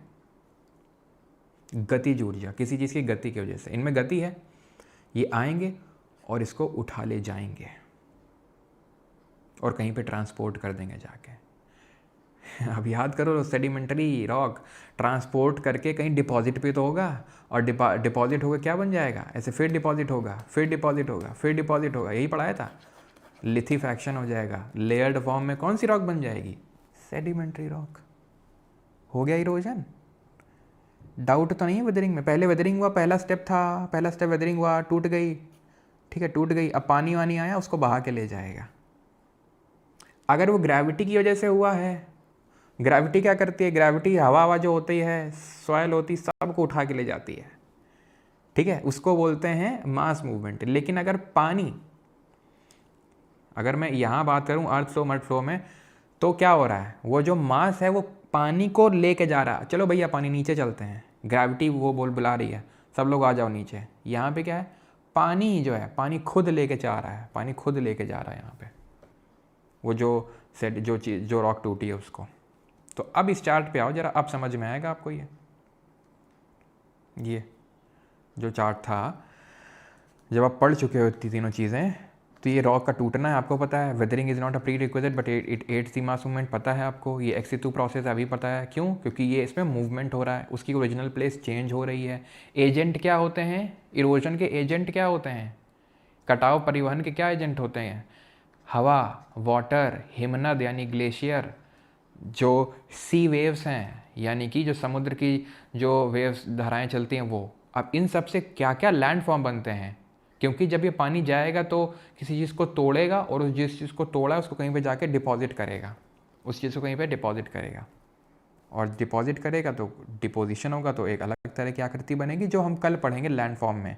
दो तरीके का, इरोजनल लैंड फॉर्म और deposition land form, due to wind, glacier, running water, ground water, ये सब पढ़ेंगे कल, ठीक। और कल का बहुत इंपॉर्टेंट लेक्चर है, मिस मत करना, बहुत टफ लोगों को लगता है। अगर वो आपने मतलब नहीं किया और फिर कहीं से भी आप करेंगे ना, आपको समझ आएगा नहीं, मैं बता रहा हूँ, ठीक है। तो कल का तो मिस मत करना, क्योंकि कल का तो काफ़ी लोगों को कॉम्प्लेक्स लगता है, लेकिन हम सिंपल टर्म्स में उसको पढ़ेंगे, इसीलिए मैंने आज का लेक्चर में नहीं इंक्लूड किया। नहीं, मैं हर बार तीनों बैचेस में साथ में ही पढ़ाया हूँ इसको, ठीक है। अब इसमें ड्राइविंग फोर्स क्या है वेदरिंग में, ग्रेविटेशनल, मॉलिकुलर स्ट्रेस या केमिकल एक्शन। ग्रेविटेशनल स्ट्रेस हो सकता है, मॉलिकुलर स्ट्रेस हो सकता है, केमिकल एक्शन है, याद है आपको, इससे आपका फिजिकल वेदरिंग हो रहा था, इससे आपका केमिकल वेदरिंग। मास मूवमेंट में मेनली आपका ग्रेविटी होता है, हमने देखा ग्रेविटी की वजह से मास, और यहाँ पर काइनेटिक एनर्जी होता है, किसी चीज़ के मूवमेंट की वजह से एनर्जी आती है, काइनेटिक एनर्जी, गतिज ऊर्जा। तो हवा भी मूव करती है, पानी मूव करता है, ग्लेशियर भी मूव करता है, भले धीरे धीरे करता हो लेकिन ग्लेशियर भी मूव करता है। We are done with the lecture. किसी को कोई डाउट है तो पूछ सकता है, ठीक है। छोटा था आज का लेक्चर, अब क्वेश्चन करते हैं, किए जाएँ क्वेश्चंस। समराइज़ किया तो था भैया, अभी पल पल में समराइज़ कर दें, ये कहाँ चल रहा था, समरी तो चल रहा था, इसको समराइज़ कर दें, मास मूवमेंट को चलो समराइज़ कर देते हैं। सर डिपोजिशन भी तो होता है, हाँ तो हमने कब कहा नहीं होता है। सर प्लेट्यूज तो वोल्केनो से बने हैं, फिर एपेरोजेनिक कैसे, बताएंगे एपेरोजेनिक कैसे। भाई वोल्केनो से कौन सा प्लेट्यू, अब आप आई थिंक डेक्कन प्लेट्यू की बात करोगे, वो है वोल्केनिक का, लेकिन पूरा पेनिनसुलर प्लेट्यू थोड़ी ना वोल्केनिक है, पूरा पेनिनसुलर प्लेट्यू प्रायद्वीपीय पठार थोड़ी ना वोल्केनिक है, सिर्फ डेक्कन प्लेट्यू एक जो पार्ट है वो ही है सिर्फ। लैंडस्लाइड और इरोजन में डिफरेंस क्या है। लैंडस्लाइड का मतलब है जमीन का हिस्सा टूट गया, क्यों टूट गया, ग्रेविटी ने बुला लिया, क्योंकि बहुत बोझिल हो गया था तो ग्रेविटी ने बुला लिया, आ जाओ बेटा नीचे आ जाओ। इरोजन में हवा, पानी, ग्लेशियर, ठीक है, हवा, पानी, ग्लेशियर, ये सब लेके जा रहे थे, हवा, पानी, ग्लेशियर, सी वेव, ये सब लेके जा रही हैं, ग्रेविटी ने उनको नहीं बुलाया, पानी लेके गया, ग्लेशियर लेके गया, वो है इरोजन। और किसी कोई डाउट। ये स्लम्प किस में आएगा, स्लम्प सर फास्ट रैपिड वाले में ही आएगा, ठीक है, जो स्लम्प है वो रैपिड वाले में ही है, रैपिड में। स्लो में आएगा क्रीप एंड सॉलिफ्लक्शन, डेब्री एवलांच हो गया, लैंडस्लाइड हो गया, अर्थ फ्लो हो गया, मड फ्लो हो गया, स्लम्प हो गया, ये सब मास मूवमेंट में, रैपिड मास मूवमेंट में आएगा, रैपिड वाले में।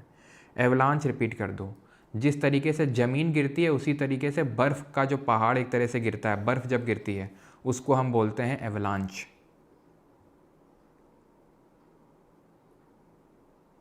अरावली कैसे बने हैं, वो भी फोल्ड से ही बने हैं, वो भी फोल्ड माउंटेन है, ठीक है, वो भी फोल्ड माउंटेन है।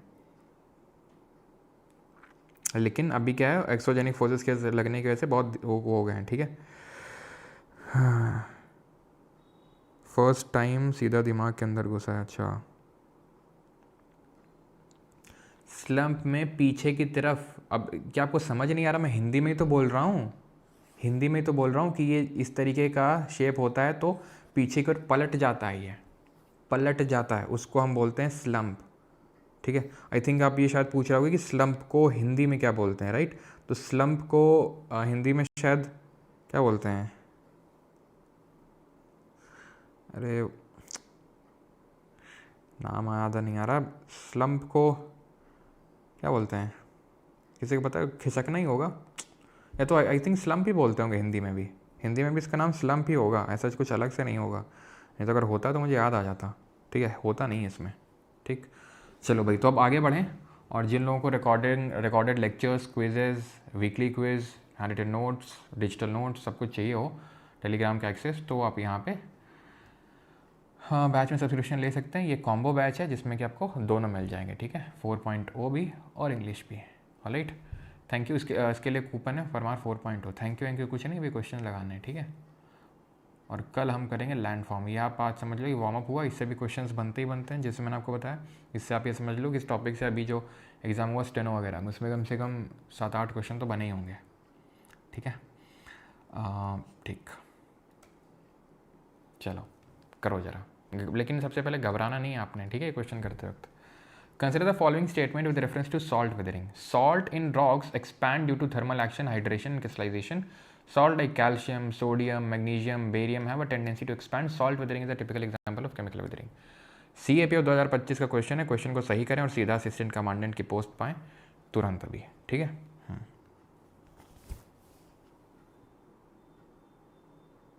सर ये जो खेत में काम कर रखा है उसको ज़्यादा आसानी से समझ आता है, अच्छा। एक्सफोलिएशन एक्सप्लेन कर दीजिए, वाह। एक्सफोलिएशन का भैया का मतलब होता है जैसे कि ये रॉक होती है, ऊपर की लेयर हट गई, ऊपर की, जैसे कि तुम गए बाहर धूल धक्कड़, एक्सफोलिएशन होता है भैया। ये जो कुछ लड़कियों वगैरह को पता होगा अच्छे से, ये वो जो ब्यूटी पार्लर वगैरह होते हैं वहाँ एक्सफोलिएशन शायद होता है इस तरीके से कि भाई वो कुछ तो लगाते हैं क्रीम जैसा कुछ, और धीरे से वो पूरी लेयर ऊपर की हटा देते हैं और आपकी चमचमाती स्किन बाहर निकल आती है। ऐसे ही ऊपर में जब ये वेदरिंग हो जाती है रॉक की, तो ये हट जाती है पूरी, और ये चमचमाती हुई, ये हट गई तो चमचमाती हुई निकल आती है पूरी, ठीक है। एक्सफोलिएटेड डोम बोलते हैं उसको। तो ये भी सही है, लेकिन सॉल्ट वेदरिंग जो है आपकी हमने पढ़ा था फिजिकल वेदरिंग में पढ़ा था, ना कि केमिकल में। केमिकल में हमने क्या पढ़ा था, केमिकल में solution, hydration, carbonation, oxidation, reduction, शन शन शन शन आ रहा था, शन आ रहा था कि नहीं आ रहा था, देखो, hydration, carbonation, oxidation, reduction, hydration, यहाँ शन तो है नहीं, फिजिकल वेदरिंग है, ठीक है। तो 1 और 2 option number B. Which the following statement with reference to the salt weathering is all correct. लवण अब 6 के संदर्भ में निम्नलिखित में से कौन सा या फिर कौन से कथन सही है, तो बताइए। Salt crystallization is the most effective of all salt weathering process. सभी लवण, अब 6 प्रक्रियाओं में लवण क्रिस्टलन सबसे अधिक प्रभावी है।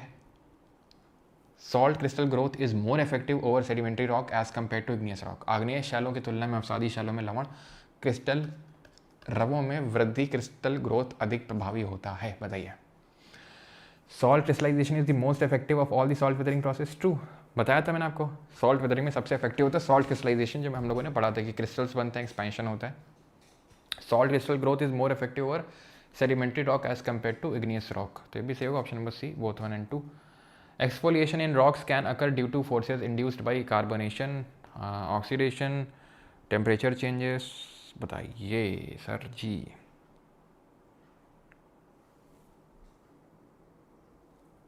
एक्सफोलिएशन किस वजह से हो सकता है, कार्बोनेशन से होगा, ऑक्सीडेशन से होगा, या टेम्परेचर चेंज से होगा, किससे होगा, जल्दी से बताओ। अगर ध्यान से लेक्चर को सुन रहे होगे तो याद आएगा आपको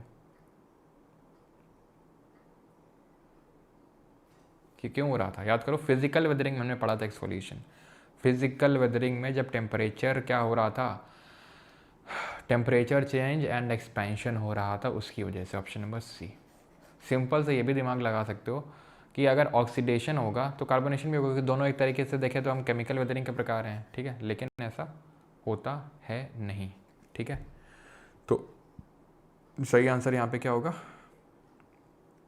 सही आंसर हो जाएगा ऑप्शन नंबर C3 ओनली, ठीक है, टेम्परेचर चेंज कैसे। Solifluction is a geomorphic process involving a special type of soil flow that is noticed in. अब देखो सीधा डायरेक्ट क्वेश्चन है कि नहीं, सॉलिफ्लेक्शन आपको कहाँ देखने को मिलेगा? विशेष प्रकार की मृदा प्रवाह वाली भू आकृति प्रक्रिया, मृदा सर्पण, सॉलिफ्लेक्शन, जिसको हिंदी में क्या बोलते हैं? मृदा सर्पण। तो मृदा सर्पण कहाँ पे देखने को मिलेगा? बता दो जल्दी से। मृदा सर्पण परमाफ्रॉस्ट रीजन में, जहाँ पे बर्फ़ जमी हो, ठीक है, बर्फ़ जमी हो। अगला क्वेश्चन करो।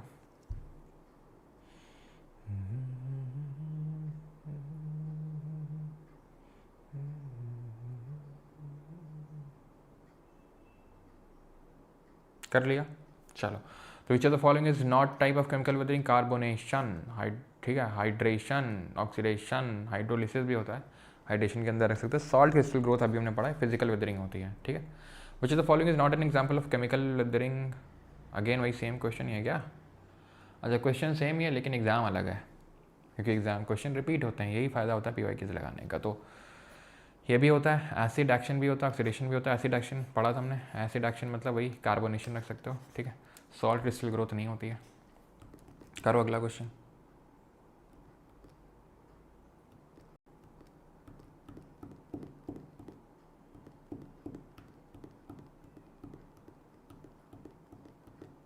कर लिया, चलो। तो which of the following process leads to expansion of certain minerals as they take up water causing additional stress in the rock? पानी से फूल जाते हैं, बेसिक उड़ जाते हैं, क्या होता है उसको? हाइड्रेशन बोलते हैं, ठीक है। Which of the following process leads up to expansion of certain minerals as they take up water as they take up water causing additional stress in the rock? बिल्कुल ऑक्सीडेशन तो होगा नहीं, ऑक्सीडेशन में तो ऑक्सी बोलेंगे, carbonation में तो ना आता है H2O और CO2 का मिलन होगा, ठीक है। हाइड्रोलिसिस क्या होता है? जहाँ पे एक नया मिनरल बन जाए, न्यू मिनरल फॉर्मेशन हो जाता है यहाँ पे, ठीक है, न्यू मिनरल फॉर्मेशन हो जाता है, लेकिन इससे ज़्यादा क्वेश्चन बनता है नहीं आपका, ठीक है। अगला है, करो 12th। An avalanche is a type of which of the following disaster? Avalanche, हिमधाव, क्या है? एटमॉस्फेरिक, टेरेस्ट्रियल, एक्वेटिक या बायोलॉजिकल? वायुमंडलीय, स्थलीय, जलीय या फिर जैविक? पहली बात तो तुम बता दो ये किस तरीके का मास मूवमेंट है, रैपिड है या फिर स्लो है? रैपिड मास मूवमेंट है, स्लो मास मूवमेंट है? तो भैया एटमॉस्फेयर में तो क्या होता है? एटमॉस्फेयर वायुमंडल अभी पढ़ा नहीं है, लेकिन वहाँ हवा चलती है, बारिश होती है। एवलांच जो है टेरेस्ट्रियल, स्थलीय है, जमीन में होता है ना, ये हवा में तो होता नहीं है, ना पानी के अंदर होता है। भाई बर्फ़ जो है पानी के अंदर तो ऐसा है नहीं, ना ही बायोलॉजिकल है, जैविक नेचर का, टेरेस्ट्रियल होगा, ठीक है। और ये कैसा है आपका? रैपिड मास मूवमेंट है ये, okay, rapid mass movement. 13th, what is duff? Duff क्या है? Partially decompose litter, weathered rock, weathered rock, no no no no, weathered rock को नहीं बोलते, ये आपका होगा पार्शली डिकम्पोज लिटर। जो भी ये सब ये हम पढ़ेंगे वहाँ पे, ह्यूमस वगैरह जब पढ़ेंगे ना, जो ऑर्गेनिक मैटर होता है, जब पेड़ होता है उसकी पत्तियाँ वत्तियाँ होती हैं, सब जब गिर जाती हैं तो उसी को बोलते हैं डफ। विच of the following processes is not part of chemical weathering? Again chemical weathering कौन सा नहीं है, इसमें कौन सी प्रक्रिया रासायनिक अपक्षय नहीं है? Solution, hydration, reduction, freezing and थॉइंग, याद करो, freezing and थॉइंग, Frost waging, Frost waging, Tushar waging, किसकी हो रही थी? जम रही थी, बर्फ पिघल रही थी, जम रही थी, पिघल रही थी। फ्रीजिंग एंड थॉइंग, थॉइंग का मतलब होता है पिघलना, हिम द्रवण, ठीक है, हिम द्रवण फिजिकल में आएगा। Rocks do not remain in their original form for long and undergo transformation, शैल अधिक समय तक अपने मूल रूप में नहीं रहते और रूपांतरित होते रहते हैं, ट्रांसफॉर्म होते रहते हैं। Transformation of rock is caused by weathering, erosion and metamorphic action. अपक्षयन जो होता है, ट्रांसफॉर्मेशन रॉक में बदलाव क्यों आता है? क्योंकि रॉक टूटती रहती है, टूटती है, इन सितु होता है, फिर कोई आता है उसको बहा के ले जाता है, उठा के ले जाता है डोली में, ठीक है, तो इरोजन हो गया वो। एंड मेटामॉर्फिक जो एक्शन हो गया, मेटामॉर्फिक एक्शन का मतलब है कि प्रेशर बहुत पड़ा, टेम्परेचर बहुत ज़्यादा पड़ा, ठीक है, तो उस तरह से उसका, उस वजह से उसका फॉर्म चेंज होता है, ट्रांसफॉर्म होती है, याद है आपको? Metamorphosis, change in form, option number C, both 1 and 2, okay. Which of the following is likely to be the most prevalent form of weathering in hot tropical desert areas? जो तप्त उष्णकटिबंधीय मरुस्थल क्षेत्रों में अपक्षयण के सर्वाधिक व्याप्त रूप की संभावना निम्नलिखित में से किसकी है? हॉट ट्रॉपिकल डेजर्ट, डेजर्ट है। लीचिंग कब होता है? लीचिंग तो भैया तब होता है जब पानी पड़ता, भी बताया था, निछालन, पानी पड़ता है, इंपॉर्टेंट मिनरल्स धुल जाते हैं, लेकिन ये तो डेजर्ट है, यहाँ पर बारिश तो होगी नहीं। बायोलॉजिकल का मतलब होता है वही हमारे जैसे कि रूट्स वगैरह हो गई, है ना, ये सब जानवर वगैरह वगैरह, रोडेंट और ये सब वगैरह हो गया, तो उसको उनको बोलते हैं बायोलॉजिकल। तो अगर हम देखें पेड़ वगैरह ज़्यादा कहाँ उगते हैं या फिर काई वगैरह ज़्यादा कहाँ लगती है, यहाँ बारिश, कहीं हमको देखा डेजर्ट में काई लग रही है कहीं देखा डेजर्ट में तुमने काई लगते हुए, शैवाल लगते हुए, अलगे लगते हुए? बिल्कुल नहीं। अच्छा केमिकल, थोड़ा सा ध्यान से सोचना, केमिकल वेदरिंग कहाँ हो रही थी? आप बताओ केमिकल वेदरिंग कहाँ हो रही थी? केमिकल वेदरिंग में क्या था? हाइड्रेशन, पानी पड़ रहा था, सोल्यूशन, पानी पड़ रहा था, हाँ यही तो हो रहा। कार्बोनेशन, पानी पड़ रहा था, नहीं पड़ रहा था, सोल्यूशन में घुल रहा था। हाइड्रेशन में पानी ले रहा था, फूल रहा था, सिकुड़ रहा था, फूल रहा था, सिकुड़ रहा था। जिप्सम याद करो। कार्बोनेशन, पानी बरसा, CO2 लिया एटमॉस्फेयर से, कार्बोनिक एसिड बना दिया। मतलब कहीं ना कहीं पानी का रोल तो है इनमें। अब बचा क्या? मैकेनिकल, यांत्रिक। ठीक है, क्लियर? यांत्रिक मतलब वही फिजिकल, समझ सकते हो, फिजिकल वेदरिंग जो पढ़े थे कि धूप बहुत पड़ रही है तो अनलोडिंग एक्सपेंशन से, टेम्परेचर चेंज एंड एक्सपेंशन से। ये बताया था कि नहीं, राजस्थान के एग्जांपल दिए थे कि धूप पड़ रही दिन में, रात में एकदम ठंडी पड़ रही है तो एक्सपैंड हो रहा है कॉन्ट्रैक्ट, एक्सपैंड कॉन्ट्रैक्ट, फटीग हो गया, उसमें रॉक टूट गई। ठीक है, तो उसी को मैकेनिकल बोलते हैं जो फिजिकल हमने पढ़ा था। Weathering, mass wasting, erosion and transportation are indicator of which of the following process? अब क्षण, ब्रज, क्षरण, अपर्दन और परिवहन निम्नलिखित में से किस प्रक्रिया के सूचक हैं? बताइए भाई। अपक्षरण मतलब वेदरिंग, बृहद क्षरण मास वेस्टिंग, और इरोजन यानी परिवहन। अपर्दन और परिवहन, अपर्दन उसको बोलते हैं, ठीक है, अपर्दन और अपक्षरण। तो denudation, endogenic process, diastrophism, mountain building. मैंने आपको बताया था डाइस्ट्रोफिज्म मतलब वो एंडोजेनिक, मैंने बताया था कि नहीं बताया? तुम मुझे बताओ। मैंने बताया था कि एंडोजेनिक मतलब डाइस्ट्रोफिज्म, ठीक है। माउंटेन बिल्डिंग क्या बोलते हैं इसको जरा बताओ? डेन्यूडेशन और डाइस्ट्रोफिज्म। डाइस्ट्रोफिज्म मतलब बन रहा है, डेन्यूडेशन मतलब बिगड़ रहा है, अनाच्छादन, ठीक है। और माउंटेन बिल्डिंग को क्या बोलते हैं? ओरोजेनिक। और एपीरोजेनिक क्या है? जो बाकी का जो अर्थ क्रस्ट का मूवमेंट हो रहा है अप डाउन, वो होता है। If you want to observe, नहीं करना है अभी, ठीक है, ये भी पढ़ा नहीं है। The process of whereby certain minerals absorb water, expand and change is called as. उस प्रक्रिया को क्या क्या कहते हैं? इसमें कुछ खनिज जल को अवशोषित करते हैं, प्रसारित होते हैं और परिवर्तित हो जाते हैं। बताओ, अब है आसान? नहीं, तुम बताओ, है आसान? वाटर अब्जॉर्ब कर रहा है, एक्सपैंड हो रहा है, क्या? हाइड्रेशन। सीधा जिप्सम को रिकॉल किया करो, एनहाइड्रेट है मतलब कैल्शियम सल्फेट है, पानी लिया, calcium sulphate dot 2H2O, gypsum बन गया, ठीक है। ये कर लिए यूपीएससी क्वेश्चन। कोई एक सिंगल क्वेश्चन था जिसमें तुम्हें दिक्कत हुई हो? तुम बताओ मुझे, कोई एक सिंगल क्वेश्चन भी था तुम्हें दिक्कत हुई? तुम भैया यूपीएससी क्वेश्चन सॉल्व करने लगे हो और तुम हमसे पूछते हो सर पीसीएस हो जाएगा कि नहीं हो जाएगा? क्यों? Which of the following is a scientific discipline concerned with the description classification of Earth's topographic features? Topographic features, बाहर की जो विशेषताएं, क्या होगा?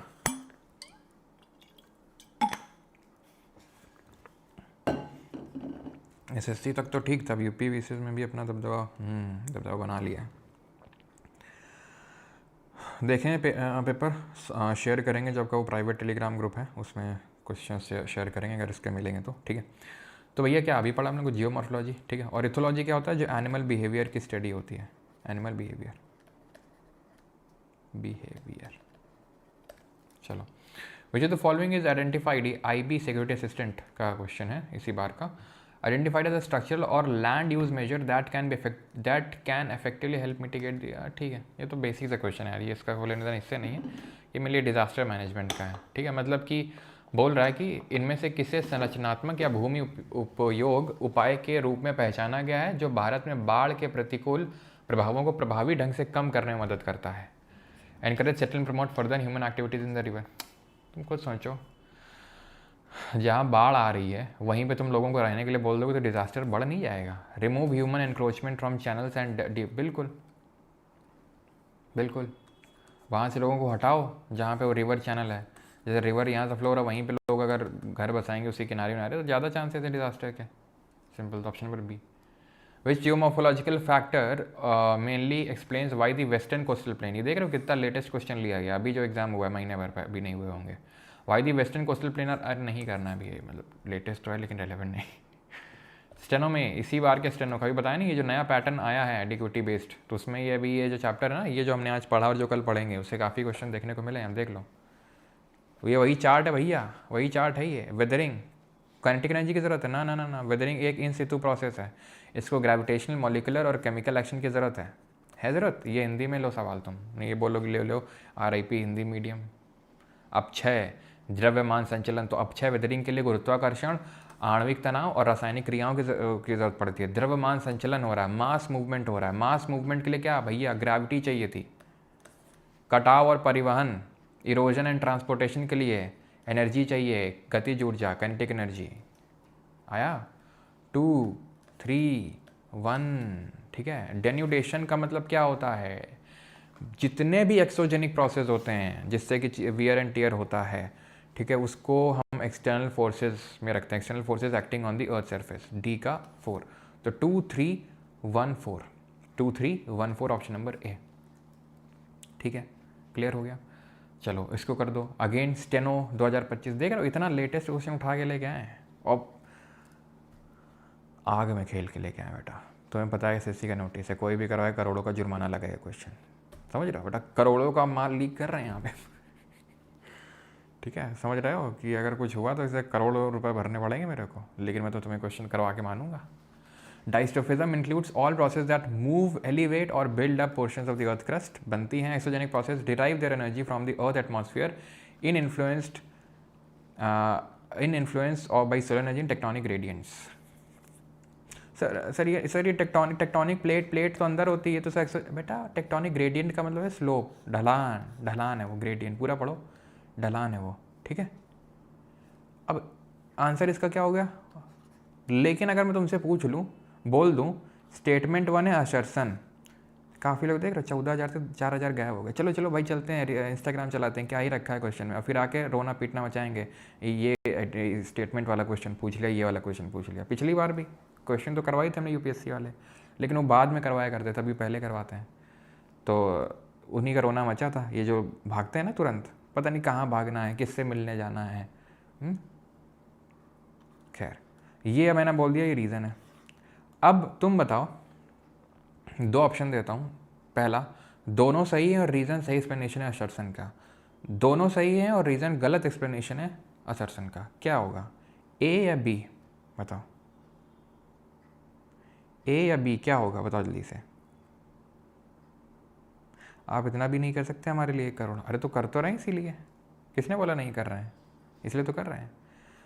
तो भाई ये असर्शन रीज़न तो दोनों सही हो तो हमें पता ही है, लेकिन रीज़न एक्सप्लेनेशन नहीं है उसका। डाइस्ट्रोफिज्म इंक्लूड्स ऑल प्रोसेस मूव, अब अगर रीज़न दे रहा होता कि एंडोजेनिक प्रोसेस डाइस्ट्रोफिज्म इस वजह से होते हैं, तो सही एक्सप्लेनेशन होता। ये बात कर एंडोजेनिक की, ये बात कर एक्सोजेनिक की, तो कहाँ से एक्सप्लेन कर रहा होगा उसको। What is the method of conserving biodiversity by, okay ठीक है, इन सितु एक्स सितु का कॉन्सेप्ट है, लेकिन है ये क्वेश्चन एनवायरमेंट इकोलॉजी का, ठीक है, लेकिन यहाँ इन सितु एक्स सितु वाला कॉन्सेप्ट लग रहा है। What is the method of conserving biodiversity by protecting the whole ecosystem, जहाँ है वहीं पे अगर आप उसको कंजर्व कर लो, उसको इन सितु बोलते हैं, एनवायरमेंट का टॉपिक है ये। What is the disintegration of rock into smaller fragment without any change in their chemical composition called as, chemical composition change नहीं हुआ है, frost action, block disintegration, exfoliation या mechanical weathering. Without change in the chemical composition क्या होगा इसमें, mechanical weathering हो जाएगा, एक जनरल टर्म बताओ, एक जनरल टर्म हो जाएगा मैकेनिकल वेदरिंग। ये NTPC इस बार का क्वेश्चन है, अंडर ग्रेजुएट का ठीक है, देख रहे एकदम लेटेस्ट क्वेश्चन है और सब में आ रहा है, रेलवे में भी आ रहा है, SSC में भी आ रहा है। What can happen if rocks are not weathered in the context of the movement of earth minerals, कि यदि पृथ्वी की सामग्री की गति के संदर्भ में चट्टानों का अपक्षय ना हो तो क्या होगा, mass movement would be more frequent, अगर रॉक टूटेगी नहीं तो मास मूवमेंट जल्दी जल्दी होगा।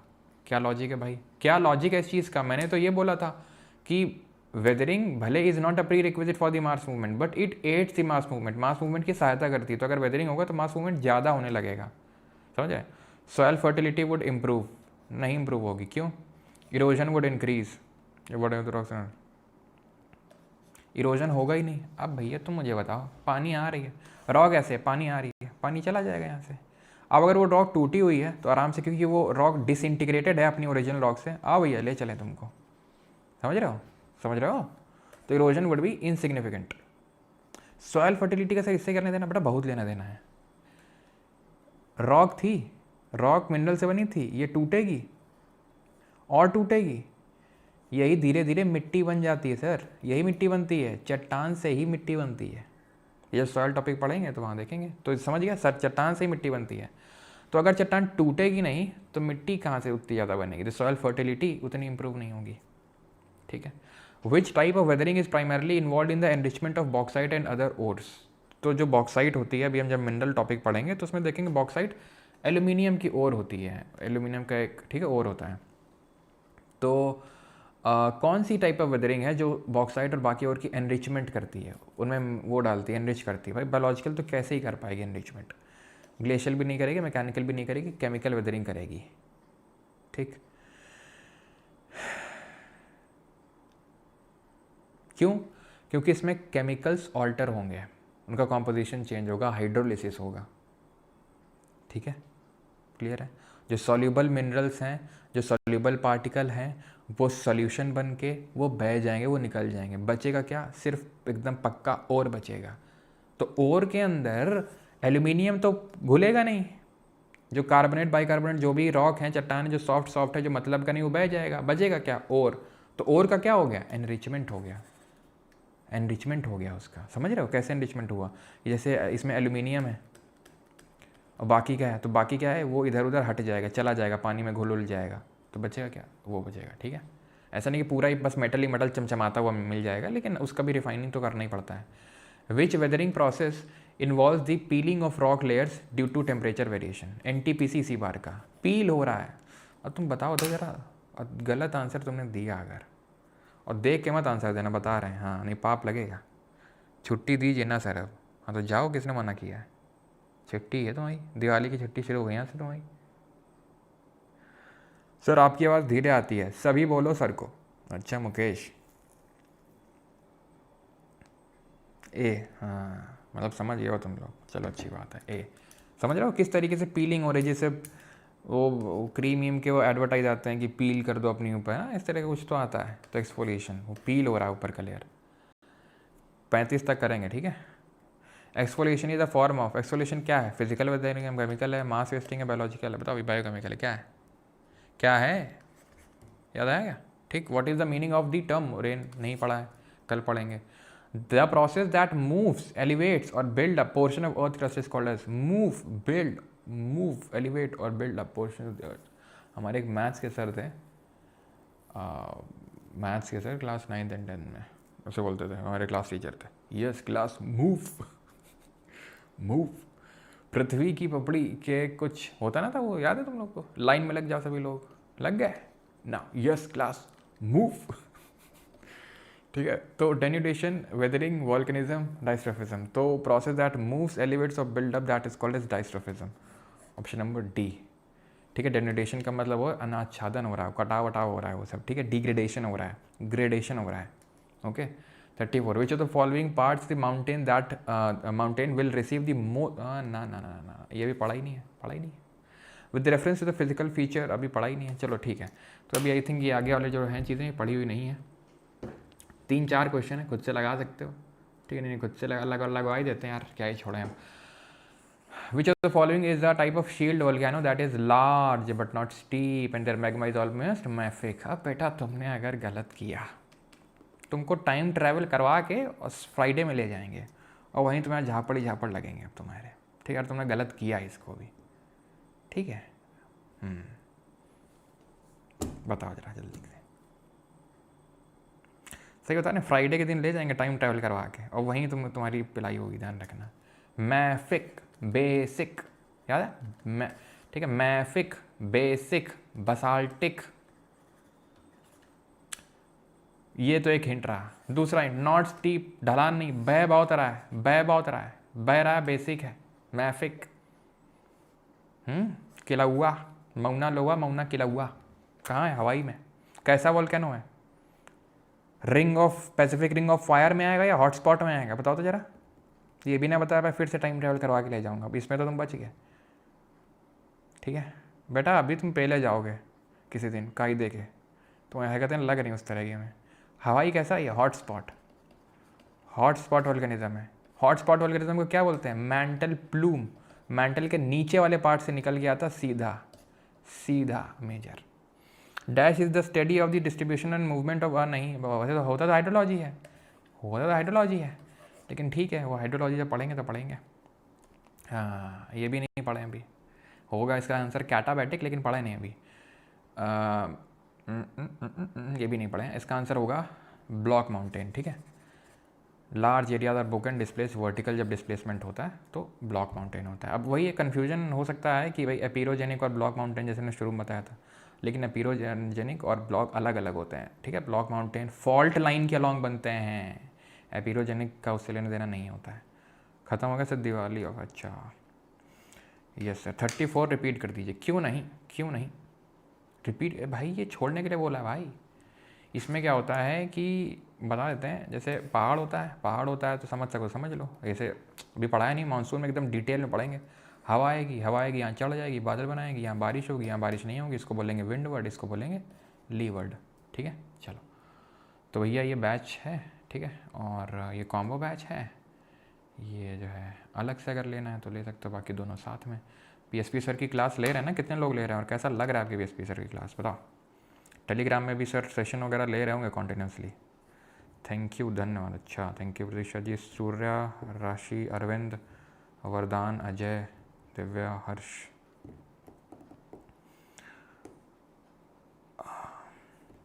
ये तो चीटिंग है। क्या चीटिंग है भाई?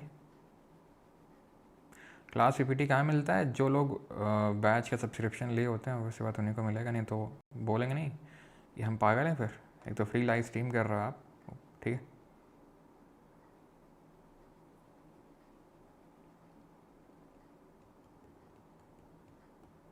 क्वेश्चन 4 का स्टेटमेंट 2 एक्सप्लेन कर दो। बिल्कुल करते हैं, रुकिए अभी एक सेकेंड।